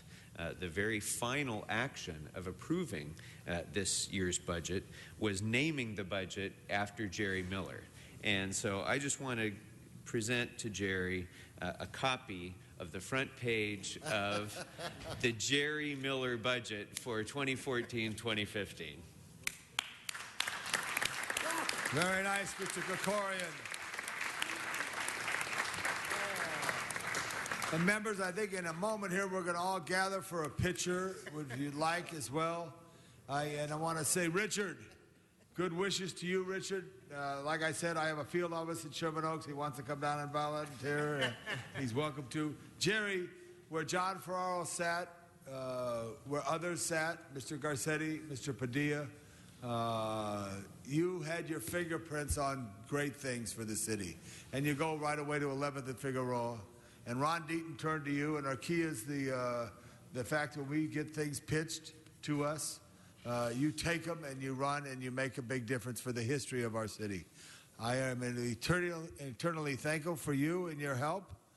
I'm also eternally thankful for Avak and allowing me to have him a special deputy of the 4th District as well. We continue now from the veteran, Mr. Parks, of the 8th District. Thank you very much. Jerry, I want to thank you for all the work that you've done, and I don't know if people realize, particularly the areas you've concentrated on negotiating major real estate deals, dealing with activities in LA Live, ensuring that the city got back its investment and more, and trying to explain each and every time that you weren't giving away city resources, but we were actually making money when you create a multi-billion-dollar business on top of a vacant parking lot. That these are things that you've done over and over.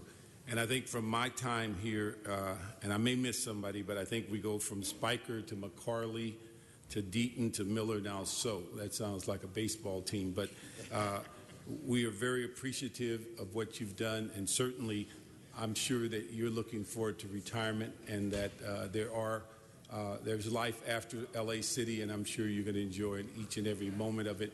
Appreciate what you've done, and certainly look forward to seeing you as you go off into that sunset and come back. And I told you the other day, if I'm here or on television and I see you at the podium asking for your 3 minutes, I will come down personally and drag you out of this building. Thank you. Thank you very much. Mr. Koretz.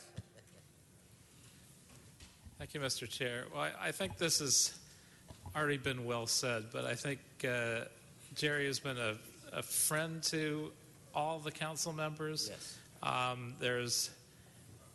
There are few people that have been more impactful in the city's recent history. I mean, I can think of perhaps one that would be in that category would be Mayor Tom Bradley over his 20 years. But especially among non-elected officials, there's no question that you have made such a difference. We all know it. We all feel it. We all are sorry to see you go, but we can't make you stay. You obviously have to live your own life, but you have an amazing legacy. I mean, personally, the thing I'm most grateful for is we were looking at bankruptcy when I got here. We were looking at laying off thousands of employees, and people were saying you had a choice. You had to have one or the other. We didn't go bankrupt. We didn't do mass layoffs. We found a way to get through it. I think you and your staff have a big piece of responsibility for what I consider a monumental success in that regard. So I thank you for your good work on that, and in every other arena. You've had a huge positive impact on the city, and you'll be very sorely missed. Thank you, Mr. Koretz. Mr. Weezar of the 14th District. Thank you. And Jerry, I was constantly amazed, and I think I've expressed this to you several times, how no matter what the issue was, you could come up, sit down, and speak to it. And it's something, as Mr. Englander alluded to earlier, that many of us can't do really. But I always wondered where that wealth of information came, and it was very impressed. But that goes to show not only the commitment you've had for the city, but the commitment you've put to your job. I'd love to sit in meetings with you, and whenever you got a little angry or upset and you're ready to go to battle, you got the information, we need to go to a policy issue that we needed to battle with another city or something larger than us, and you expressed that. But thank you so much. I've enjoyed working with you deeply. There's a lot of folks you come across in life that you really do respect. You respect them for who they are. You respect them for their commitment to their work. And you respect them for having respect for all those around you. I'm sure your staff appreciates your leadership. I'm sure your staff is going to miss you, and as we all are, and the city is. And I'm sure we're not going to see the last of you, no matter what you move on to do, whether you do retire. And all you see in front of you is blue water and a beach, or you go back to work and loan your expertise, your knowledge, and your talents to something else, they're going to be lucky to have you. So thank you so much, Jerry. I know this is not the last we see of you. And as Mr. Park said, if you do come over here and do that, I'll call you. I won't come down, but I'll call you and tell you, ask you what you're doing. So we'll be seeing you around, Jerry. Thank you so much. Thank you very much. It's Mr. Huizar. It's blue water and a river. He did a lot of work for the revitalization of the river out in Sherman Oaks, Sepulveda. That's where he's from. And I forgot to mention a drink with a little umbrella in it. You got it. Yeah, with water. Good water from Mulholland. Let's have it from Mr. Fuentes of the 7th District.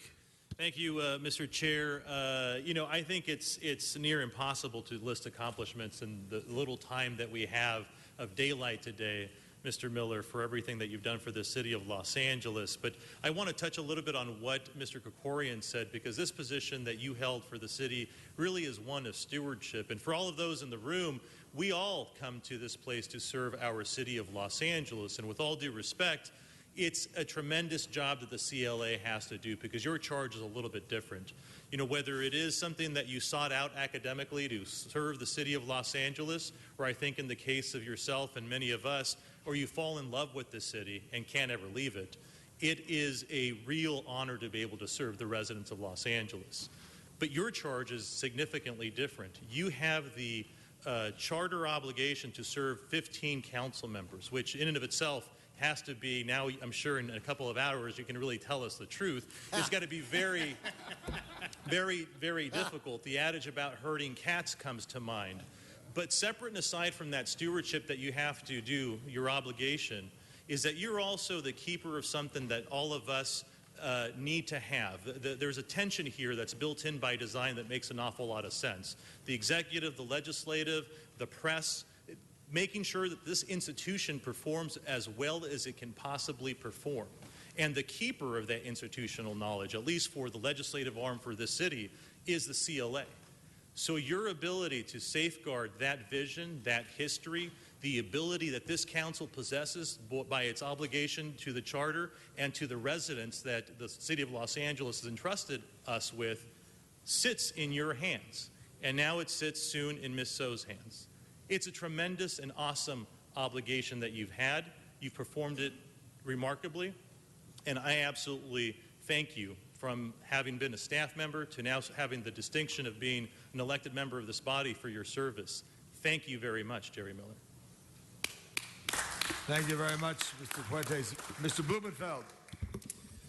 I just wanted to add my voice and echo just the appreciation that all of us have for the work that you've done. It has really been an honor to get to know you this last year, this last, 424 days that we've been together. And for me, I've gotten to see, I'm still learning about all the different aspects of your job that you do so well. I mean, that there's the analysis part, which is just critical, and I appreciate your patience as a new member this year. I probably asked a lot of questions and needed a little hand-holding on why we're doing this and how it's working and what's the reasons behind it, and you and your staff have been great about helping us through that process. But there's the other aspects of your job which I've been learning, and even the negotiation aspect, where when it came down to the subvention and working with some of the outside folks and figuring out how to get the best deal for the city. You were there as an amazing negotiator, making it happen and working with me, keeping me apprised of how it's going. But there's an appropriate role for the council, and there's an appropriate role for the behind-the-scenes negotiations, and that is a role that you've definitely played, and that a lot of folks may not realize that you play, and it's one that I certainly appreciate. So I just wanted to add my voice and just thank you for your years of service, and particularly for this last year of service where I've gotten to benefit by knowing you, and I appreciate that, and I wish you all the best and good fortune. Thank you very much. Mr. Koretz to close, as they say. Well, thank you again, Mr. Chair. This is obviously a day of transition, and we celebrate the fact also that you selected, along with us, a very worthy successor in Sharon. We know you. A lot of good will continue to come from that office. But as we look at this day, I think we should look at possibly dedicating some sort of facility to Jerry, as we did with the police headquarters auditorium, maybe the public space at what is being called City Hall Far East. So I would ask us to look at some appropriate location for that, because you've certainly earned it and had a massive effect on the city of Los Angeles. Very good there. Now, Mr. President, you're going to make a presentation, and I have a question. I think it's fitting we take a group shot, but also I think it's fitting if Mr. Miller wants to stand here with your permission and you and have staff all around as long as the council. That's a new concept. You be the shot caller. I will let you call. Very good. That shot. That'll be delegation. Super. But what I like to do now is present to one of the most fiercely loyal individuals ever to the Los Angeles City Council, maybe the largest plaque or resolution that I have had, but I want to just quickly, damn. Is it? I want to just quickly say, Jerry, so that you will know, we want to thank the folks in graphics for, I mean, you'll see how lovely this is, but this was such an important document that the individual that put it together went to every council office to ensure that none of us signed at the wrong place. So he did not want us to mess this up. So on behalf of this body and the mayor, we want to present you with the Guinness World Book of Records resolution for all of the work that you've done for us for many years. Let's hear it from Jerry and give him a round of applause. Big round of applause. Get in there. Jerry.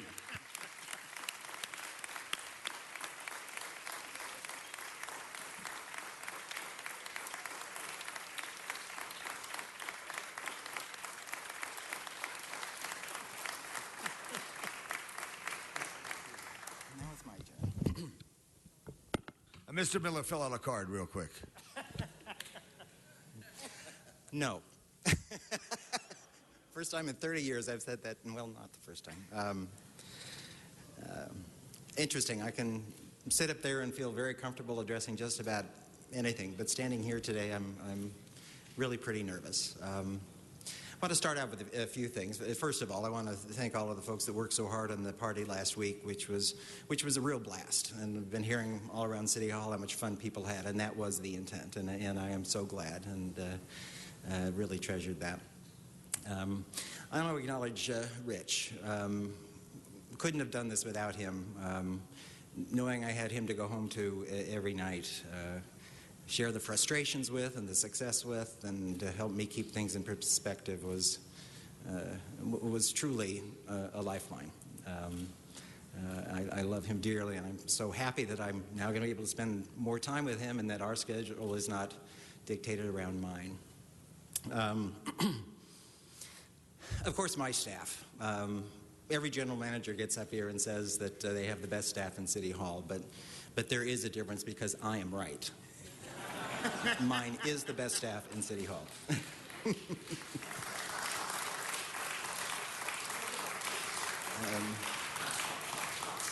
I mean, to all of you, I am so... God, Sharon, you're going to make me cry. I'm so proud of all of you. Any successes that I've had are because of you, and I'm going to miss you very much. You were so dedicated and conscientious and ethical. So, thank you.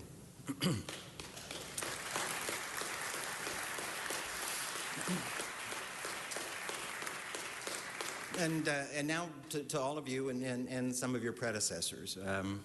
I didn't intend a life of public service. I wanted to be in the record business, and that's the whole point of me moving to Los Angeles in the first place. I didn't particularly care about an MBA either. I just needed a way of keeping a roof over my head and figuring out a way of getting in the business. And I was very fortunate that I very quickly did, and quickly after that found out it was not the business I wanted to be in. So I simply took a job with the city because it was that or move back with my parents in Arizona, and I didn't want to do that. I loved my parents, but I didn't want to do that. But what I found very quickly is this is a calling. There is a purpose. I can go home at night knowing that I've worked hard to try to make life better for the people of Los Angeles, and it truly became a love. And you are all responsible for that. In all of these years, council members have had different approaches, certainly different personalities. I have yet to find one that in their heart wasn't doing this because they wanted to make life better for their constituents. And that's a real motivator. I think we all work very hard and try to help you get there because of that very issue. There's a sense of purpose. It's not just a sense of toiling for hours and hours a day, and at the end of the day you say, what was it for? So I certainly am not going to go through each of you individually. Some of you I've known for my entire career, others more recently.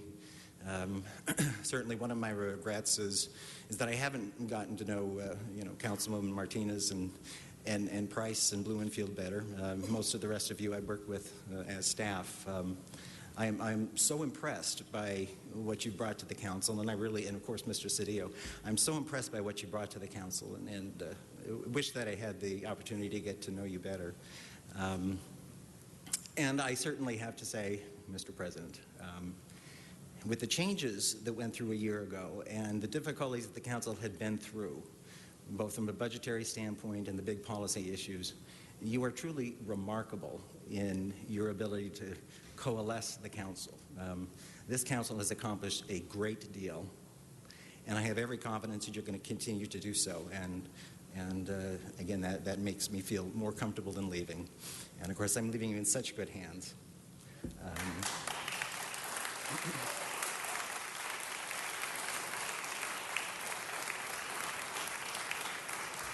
So I'm not disappearing. LA is now my home. We love it here, and we are not going to retire to Nevada or something silly like that. This is farewell, not goodbye. You will be seeing me again. And again, thank you all so much for the opportunity to serve you. Thank you. Thank you very much, Jerry Miller. Mr. Huizar. Mr. Huizar. Mr. President, before we depart, Rich, over here, Rich, over here. I'm over here. Rich, when Jerry gets home and he's tired and he talks to you, did he ever share with you which one of the 15 is his favorite? We just want to know. He's got a couple of more hours here, so you could be honest and truthful and just let us. Okay, 5 o'clock, you'll let us know. Okay. And for those of you that are dying to know, Tuesday I think he's headed to Switzerland, is it? So we will live vicariously through you. Good. Why don't we take our photograph now, Mr. President? Okay, we'll go right there to the table, and then I'd like the staff to join after we get the council shot. You're in charge. For a little while, Lavange. You're in charge. We need to take this. Maybe right there in the front. Can you reach it? This is actually always a poor spot for you. You need your little ladder. I do. Want me to go get the ladder? It's okay. Thank you. Hey Johnson, can you watch it? I'm gonna grab a ladder.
right in, sir. Walk right in.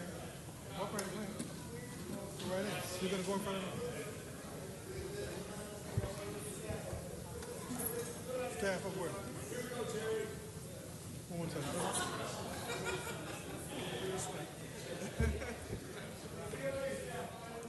They can't stand up there. Wrong spot. I know. I go back to your seat. You go back in.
Okay, one more time. Let's give a round of applause to our own CLA, Jerry Miller.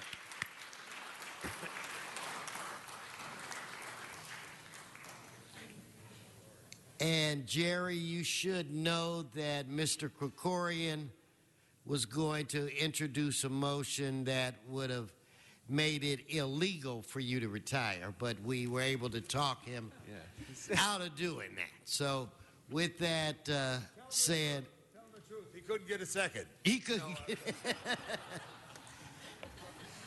I think we can Mr. President, pardon me. go into, or what did you want to say? I was just going to say, before recessing the regular and going into today's special meeting, would you like to send all Everything items in the regular forthwith. forthwith? Very good, sir. Thank you for that reminder. But let's recess the regular, go into the special. Very good, sir. Blumenfield, Bonner, Buscaino, Cedillo, Engler, Fuentes, Huizar, Carrasco, Corrigan, Labange, Martinez, O'Farrell, Parks, Price, Wesson. 13 members present and a quorum, Mr. President. Mr. President, there is a request to to continue item 29 to September 9th. Again, that's item 29 to September 9th. I think that's very appropriate, and that's what we will do at this time. And this leaves us where? Mr. President, items 22 and 23 are items for which public hearings have been held. Okay, let's... And if I may, I'm sorry, sir, there is a Rules, Elections, and Intergovernmental Relations Committee report, item 22, that has been circulated. Okay, why don't we hold 22? I think that's what Mr. Parks would want to do. And can we take up 23? Yes, sir. So there are no cards. Let's prepare to vote on item 23. Let's open the roll, close the roll, tabulate the vote. 13 ayes. Okay, now I'd like to defer to Mr. Parks on item 22. Thank you very much. I just have some comments, and I think it's this is far more of a serious issue than just subtle changes in the way the state wants to change or this legislation wants to change ORs. First of all, it's and we've heard this over and over again. This is an unfunded mandate that, although they're changing the rules, there's no funding. Almost every chief of police in the state of California is opposed to this because they see that this is premature release of suspects or defendants prior to trial. And many of these releases will be done because there's a lack of paperwork versus looking at the seriousness of the trial. There's a great deal of uncertainty and little preparations to absorb this, much as what the state went through with realignment from prisoners from state prison. All defendants are treated the same regardless of the crime they commit. The legislation does not take into consideration the protection of the victim or the public or the cost of additional crime. These issues are proposed as generally these issues that are changes that are proposed are generally areas in which the court evaluates during arraignment, bail hearings, or preliminary hearings, and generally the research is done by their defense attorney as they make a pitch for an OR. The legislation mandating pretrial investigative reports, including a result of an evidence-based risk management assessment, actually raises the threshold for ORs and bail consideration to a level above even preliminary hearings that merely need to identify probable cause to hold a defendant for trial. I don't think that was the intent of bail and bail considerations. The other issue I think is important that we all remember as there are decisions made to release people from state prison on realignment are now looking at getting more people out of pretrial custody, that these defendants will be released to your communities. They will generally be in close proximity to the victims that they have abused or harmed. They also will be in close proximity to the time of the arrest that was made. And so in looking at this, it would appear that this would not be something that this city should be supporting and endorsing, but that certainly it should be opposed as the original CLA report was forthcoming and the original committee report supported. And so I would hope that we would look at this very closely and realize it's not a subtle nuance. These are major changes in how pretrial detention will be dealt with, and the people that will suffer will be the communities you represent. Mr. Bloomingfield. Thank you. I have great respect for Mr. Parks, although I do have a difference of opinion on this bill. It's not something I think that we should be opposing. It's a bill that is designed to give more discretion to try, in these pretrial cases, to try to help free up the court system, which is backed up and overwhelmed, and in the administration of justice. If we can have this authorization to allow evidence-based information so that at the discretion of the judge and with the input of all the appropriate folks, there may be a way to free people on their own recognizance who are not considered a risk. This is a direction I think that it makes sense to move in, and while I don't have all the nuances of this bill, I haven't studied it that carefully. I don't feel comfortable opposing it in the way that I read it, so I'm going to have to respectfully disagree with my colleague and vote no on this motion to oppose the Hancock bill. Mr. Cedillo. Anyway, let me actually clarify. Who's the author of this bill? To members, this morning, or Wednesday, this motion was sent back to the Rules Committee. And this morning, we voted to revise our earlier position and to actually support the Hancock bill that is coming out of, Sacramento. So the committee does not support the opposition of the Hancock bill. In fact, the committee voted unanimously today to support it. So with that said, Mr. Cedillo.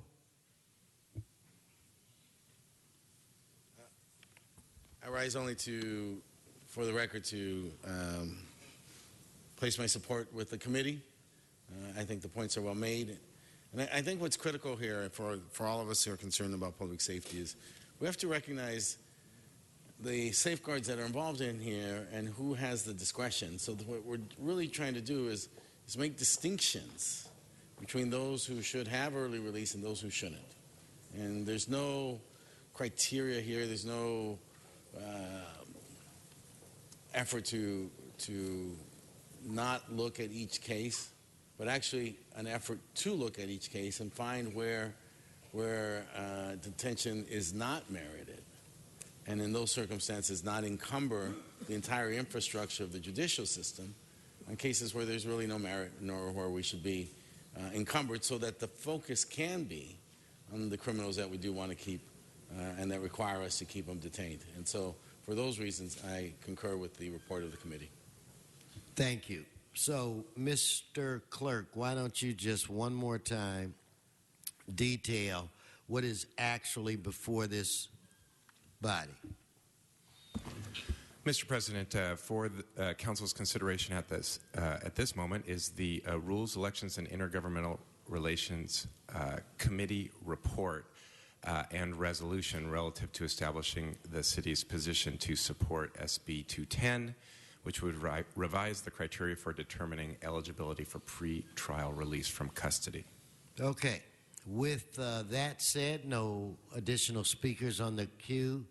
This has already been handled, and it's Mr. City Attorney. In fact, we had a hearing today, so we don't have to take cards. So let's prepare to vote on this, Madam. Whoa. What, Mr. Blumenfield? The screen says oppose, and we're saying that relative to the city's position to oppose, and we're saying support. Alan, explain it again, and then if there's a technical problem, can we please correct it? The screen reflects what had been continued from the previous meeting. At this morning's Rules, Elections, and Intergovernmental Relations Committee, they supported the recommendation that has been circulated and is now before you, which contradicts the agenda language and what is actually being displayed on the screen. Okay, so we're asking for, the committee's asking for, I vote, Mr. Parks, no. Let's open the roll, close the roll, tabulate the vote. 9 ayes, 4 noes. Okay, let us move on to, in fact, Mr. Koretz, I'm sorry I missed you. Yes, sir. I had asked for that clarification originally. I just missed pushing my button in time, but I wanted to be reflected as a no. So it doesn't change the outcome, so please note that. Any item that we've dealt with in the special meeting, we wanted to go forth with. For all items, sir. If we can adjourn. No. Pardon me, sir. Mr. President, we do have items 24 through 30. They're items for which public hearings have not been held, and 10 votes are required for consideration. Okay, so without objection, those items are now before us. Very good, sir. Mr. President, we do have cards on 24, 25, 26, and 27. Okay, let's start with 24. Mr. Sachs? Pardon me, sir. That does leave item 28 if you'd like to take a vote on it. Okay, on 28, let us... Mr. Koretz? Just to make things unanimous, I'd like to call 28 special as well. And so, sir, that would leave item 30. Let's go to 30. Let's open the roll, close the roll, tabulate the vote. 13 ayes. Now 24, called special by Mr. Sachs and I believe Mr. Herman. Yes, thank you. Arnold Sachs. In yesterday's newspaper, there was a commentary, and this refers to today's item is the New Markets Tax Credit Program. And yesterday's newspaper, the commentary was about the cap and trade proposals by the State Assembly that the City Council so readily backs, they want to support. And it mentions that with this cap and trade, the price on gasoline tax will be 15 cents, could be as much as 15 cents higher a gallon. He is not item, talking about the sworn overtime matter. Listen, I'm trying to stay within the rules. I don't even want to go there.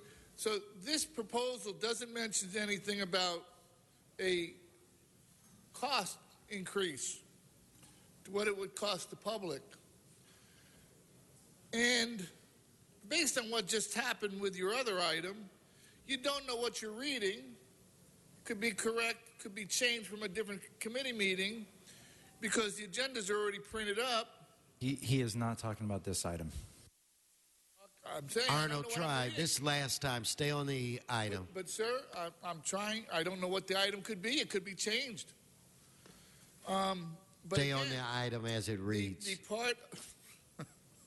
The part in the cap and trade program, the governor took that funding and wants to use it to support high-speed rail. So what part of this funding could be used for high-speed rail?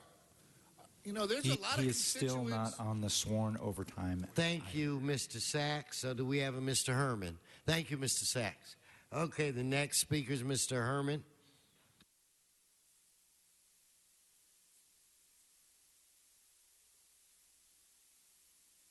Go right ahead. Again, Californians, contradiction of what the subject of matter of contents on the agenda is talking about. No, stay on the agenda. Relative funding for the Los Angeles Police Department LAPD overtime is the discussion, but yet you allow the racist gentleman to speak before me off topic, not on item 24. Stay on the topic. Going on to subject. Transfer $15 million from the unappropriated balance of LAPD overtime to LAPD funds. Well, Batman was fighting for the rights of officers of rank and file to receive the benefits of a budget. Does this reflect the budget that we're giving the allowance to these officers? So much waste, so much untransparency here. Excuse me, Mr. Parks, but I'm speaking about LAPD. Now stay on the subject. Of conversation, I say to you, it's wrongfully representing the public's interest and the accountability of false defamatory representations when you lie about the safety of our officers for overtime. Our officers should be paid substantially on their overtime, and they should also be paid not on comp time. Comp time is beyond their MOUs. It's a bitch MOU. So again, from 2014 to 2015, we're talking about the used and sworn in overtime for LAPD to provide and recommendations of transferring these identified funds, which is not even on the paperwork, so we don't even know what the funds are. We, the taxpayers, want transparency and not the bullshit. Thank you. Okay, let's prepare to vote on this item. Let's open the roll, close the roll, tabulate the vote. 13 ayes. The next item was called special by cards.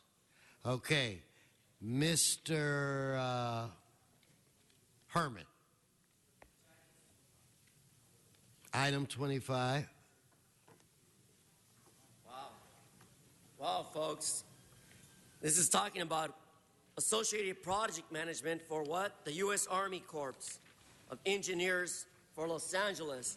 But this shouldn't be a topic of what the U.S. Army Corps Los Angeles River Ecosystem Restoration is. It should be about the infrastructure of higher science when it comes to the U.S. Army Corps to provide the services under the expenditure fundings regarding the cost-sharing agreements when these engineers are using the resources of the LA River master plan. I'm on topic, Dion. Relax. No, now you're not on topic. Stay on topic. That the U.S. Army Corps of Engineers has the highest education degree to perform the duties and this responsibility. Incidentally, though, the city of Los Angeles finds its special interest more important to the U.S. Army Corps of Engineers. And again, I'm talking about the higher level of U.S. Army Corps to use their skills, provide the service of their higher expectancy, not relatively, Dion, but their potential to provide the management project for the LA River. So keep your 25 seconds, Dion. I'm going to dance for the last. No, you're going to stay on the subject. Thank you. Okay, members, your time is up. Okay, now we're going to vote on this item. Let's open the roll, close the roll, tabulate the vote. 13 ayes. Okay, now the next item was called special by cards. Mr. Herman. You have 1 minute. For the record, representing you as Batman for the Celis King Pool project, we're looking at a $52,800 fund transfer from the account 00G997 from Rosecrans Sportsfield account.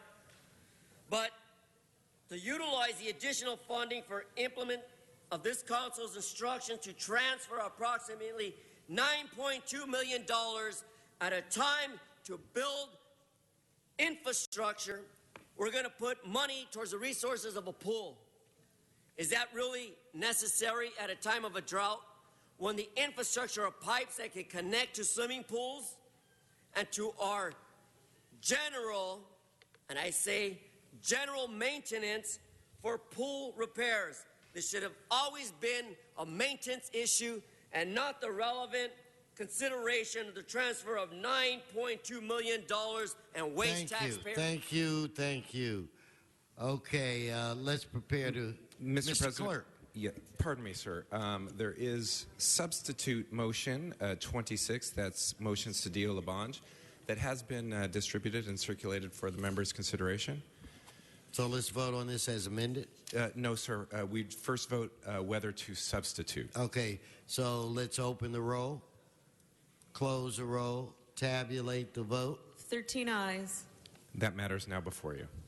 Let us open the roll, close the roll, tabulate the vote. 13 ayes. Mr. Labange? Yeah, just thank Mr. Cedillo for this great job for the public pool for the children of Los Angeles. Good job. Hey, Mr. Koretz, I believe you called 28.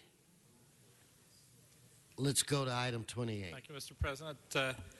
Yes, I did, and this is a measure relating to regulation of rideshare companies or TNCs. This industry was unregulated until September of 2013 when the PUC put in some regulations.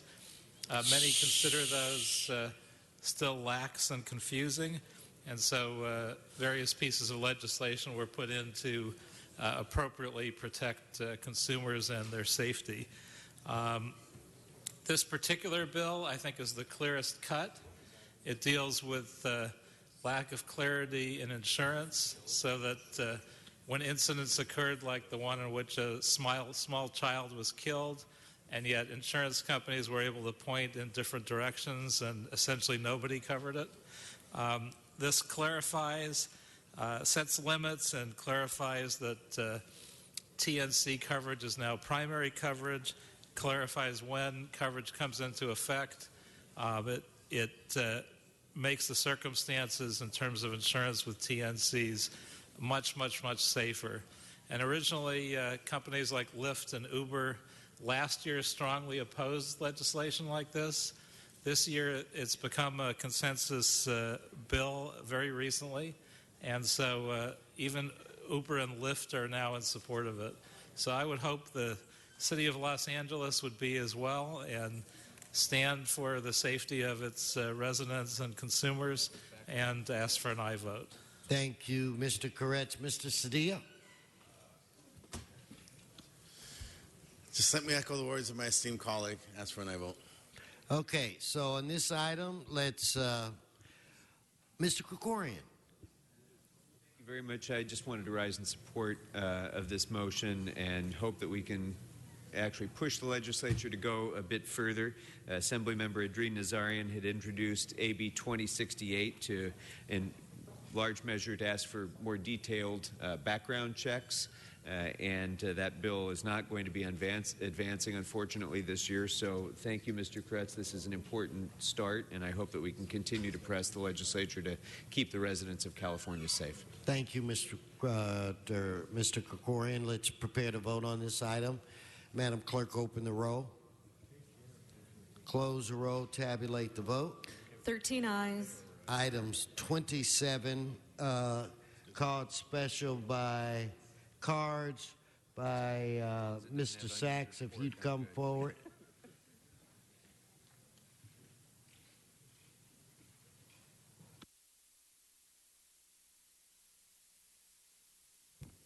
Why am I? Thank you, Mr. President. And I do apologize, but because I was so upset with the action you took on item 23 that I was actually looking at 27 when I should have been talking about 24. And so I was off subject, and I was off topic. And so I apologize to the city attorney and you, Mr. President, for doing that. Because when you do the action that you took on 23, when you have an agenda that you put together with stated facts, but you don't make corrections to the agenda before the meeting, how are we as the public supposed to know what action you took that's different than what's on the agenda? That's very unfair to the public that comes in to speak. In the county, they put a green sheet out for corrections on their agenda for the day of the meeting. You need to apply your actions to the public, because it becomes very upsetting not to be able to speak on items that are substantially changed from what the agenda says. And opposing an item and voting for an item is a substantial change. And when you don't include that change in your agenda... I understand that, Mr. Sachs, but now speak specifically to 27. I talk about the city's support for the cap and trade bill, and I'm wondering about the city's support for this California New Markets tax credit program and where the funding will go and how the funding will be used. The governor talked about the cap and trade, using a portion of that funding for the high-speed rail. Maybe they'll get new market tax credit for the rail line for the high-speed rail. Though nothing is being built, it's being discussed from Palmdale to L.A. Thank you. Okay, let's prepare to vote on this item. Let's open up, Let's open the roll, close the roll, tabulate the vote. 13 ayes. Okay, Mr. Clerk, can we adjourn this special meeting? Whoa. Mr. Koretz, before we adjourn. Could I just ask that item 28 goes super forthwith, because it's actually going to be voted on today? It can go forth. All items are forthwith. He is requesting a super. But I don't think you have to worry about it being signed, Mr. Koretz. So I think this is fine. Well, if at all possible, we'd like to get the information to the legislature before it's voted on, although its circumstances have improved dramatically in the last couple of days.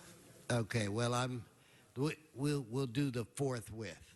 Now let's adjourn, Mr. Clerk, and adjourn the special, return to the regular.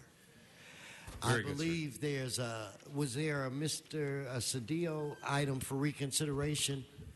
Item 15, let us open the roll, close the roll, tabulate the vote. This vote was on 13 ayes. reconsideration. Didn't we move the CAO report No, sir. earlier? No, sir. Mr. President, at this point in time, the council member can substitute or can move to approve the CAO recommendations rather than department recommendations if he'd care. So is that what you'd like to do at this time, Mr. Cedillo? Yes. So that'll be the order. Let's prepare to vote. Let us open the roll, close the roll, tabulate the vote. 13 ayes. Okay, what's before this body? Mr. President, council has motions for posting and referral.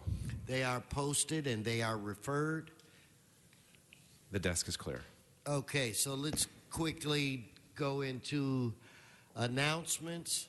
I do want to suggest to any individuals that will be attending the Made in America concert that starts tomorrow and Sunday that you do your very best to stay hydrated, drink a lot of water. It's my understanding water will be available and that there will be misters that can sprinkle a little water on you. The temperature could easily be over 90 degrees, and with all of those people, it could be extremely hot. So please be very careful. Stay hydrated tomorrow.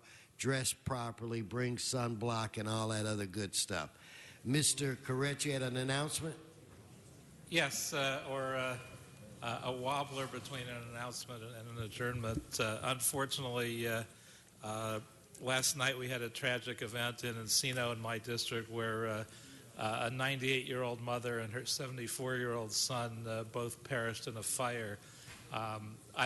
Their names haven't been released, so I can't adjourn in their memory.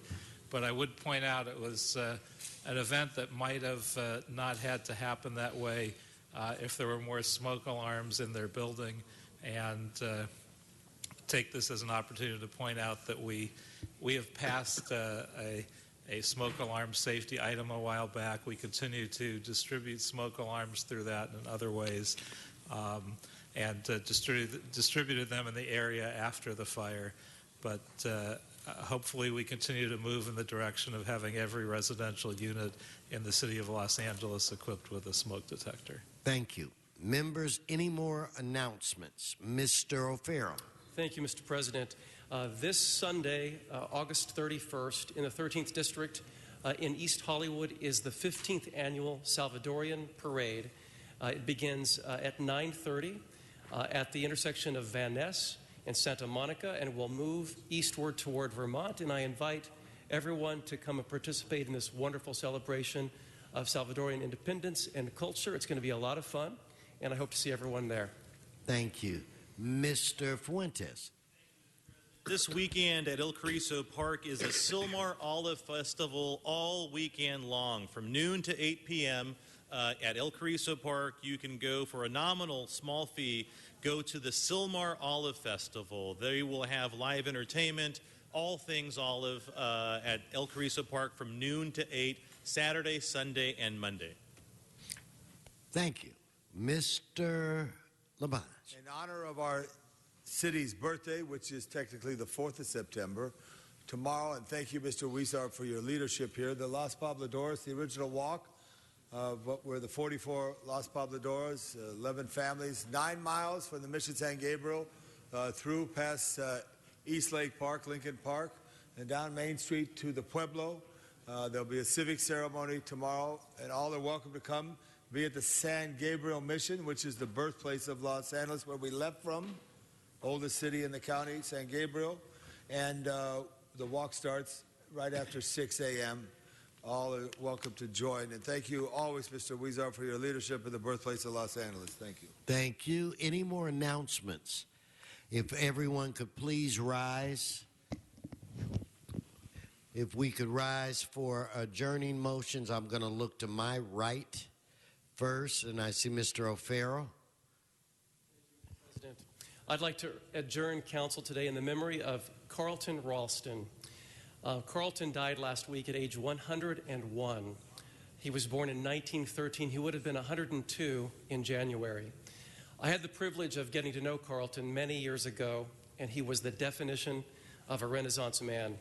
He was inventive, original, witty, unpredictable, highly intelligent, very classy, dapper, well-read, and just incredibly interesting. He was also a veteran of World War II. Carlton was originally part of a vaudeville family, 2 parents and 4 brothers and sisters. Fleeing New Jersey during the polio epidemic of 1917, they worked their way across the country by rail, performing Shakespeare in jails, schools, libraries, and theaters. Basically, he said, wherever there was an auditorium. That's what he said about a year and a half ago when he was interviewed by the LA Times. Decades later, the family sport around the dinner table was for someone to start a line of Shakespeare, and then another member would finish it. He was quoted as saying, the family act was as much physical as literary. Carlton's father taught the children acrobatics and gymnastics. Carlton once mailed me a picture of himself standing on his hands on top of a ladder outside the old Fox Wilshire Theater in Westwood because he knew I was a gymnast. And he attended UCLA from 1931 off and on up until 1951.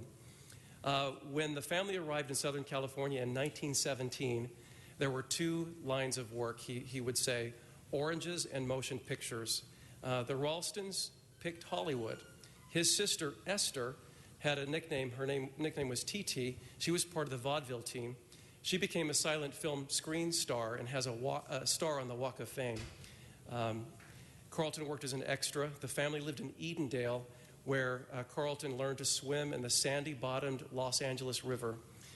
They also lived on a ranch in Glendale, where every Sunday farm ladies would load 3 long tables with food of every description, and he longed for those days when he was older. He was also a prolific writer, and the impulse took shape early. He wrote a humor column called Cobwebs for the Daily Bruin newspaper in the 1930s. It poked fun at campus goings-on with characters like Sourpuss Sorghum and Frank Finn Winnie. He was also one of the most published letter writers to the LA Times. I know of at least 19 letters he had published in the LA Times. After serving with the Navy during World War II, he graduated from UCLA, taught in the Central Valley, then worked for the LA Department of Building and Safety for 35 years, so he's also a veteran of City Hall. In retirement, Carlton got a boat and got a pilot's license in his 70s and flew an ultralight plane. He drew cartoons for friends and family. He wrote poetry, wrote plays, composed music and lyrics. One of his songs was called Vicissitudes, and I've seen it performed, and it's hilarious. He never even took a music lesson. In the 50s, Carlton and his wife, Ingrid, built their home high up in the hills of Glassell Park. They literally designed and built it with their own hands. His service is, his celebration of life is this weekend at St. James Episcopal Church on Wilshire, and I'm just so glad that I am one of many people who got to have a great friend in Carlton Ralston, my 100-year-old friend who recently passed, and he will be very much missed by all. Full life, Mr. Yes. O'Farrell. That was a pretty good run. I'm still on the Mr. Lavange. Yeah, members, I ask we adjourn in memory of Miguel Munoz Jr., who lived in the Echo Park area. All his sons went to John Marshall High. He loved his family, married 68 years, and they also had many lovely times, the family in Griffith Park. Miguel Munoz Jr. Additionally, Philippine de Rothschild, the Baroness for Bordeaux Wines, who lived to be 80, dominated by mail. A wine business was known worldwide. A great friend to the world as well. And lastly, Kurt Meyer, who I knew and worked with, 92 years old. All these people lived a good long life. Kurt lived in the Beechwood area, was a noted architect, participated in many civic things years ago here in Los Angeles. We ask we adjourn in memory of Kurt Meyer. Thank you. Thank you. Mr. Price? President, today I'd like to adjourn in the memory of a young man who left us too soon, Mr. Ezell Ford. My heartfelt condolences go out to the Ford family. I cannot begin to imagine what they have gone through. Losing a child is a pain that no parent should have to endure. I know that our 9th District community all mourns the passing of this young man who lost his life after an alleged struggle with local police on August the 11th. This incident has been difficult for our community, reopening wounds that many of us thought were healed. And I understand the frustration that many are feeling as they wait for more information and more answers. Across the country today, we are having a national conversation about police force and the challenges that communities of color, primarily young men of color, face with law enforcement as we deal with Ford's death and the death of Michael Brown in Ferguson. But today I continue to thank the community for its restraint, and I want to focus our attention on mourning Ford's passing. This young 25-year-old man was loved by his parents, grandparents, cousins, friends, and neighbors. This was a man who struggled with mental illness but persevered.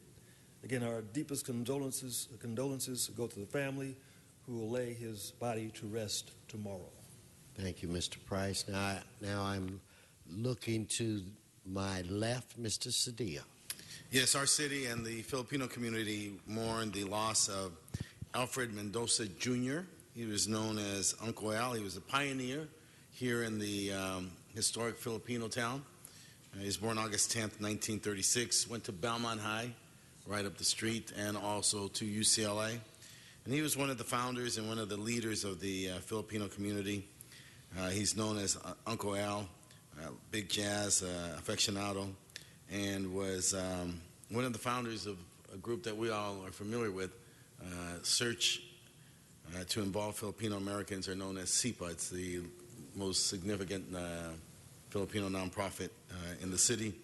He's survived by his loving wife, Candy, daughters Pam, Corey, son Scott, son Stephen, Michelle, granddaughters David, Brendan, Emily, Jordan, Daniel, Dylan, goddaughter Cheryl Mendoza, and numerous in-laws, nieces, nephews. Very robust and rich life, and a great contributor to the presence of Filipinos in the city of Los Angeles. Rest in peace. Thank you, Mr. Cedillo. Any more members? This council meeting is adjourned.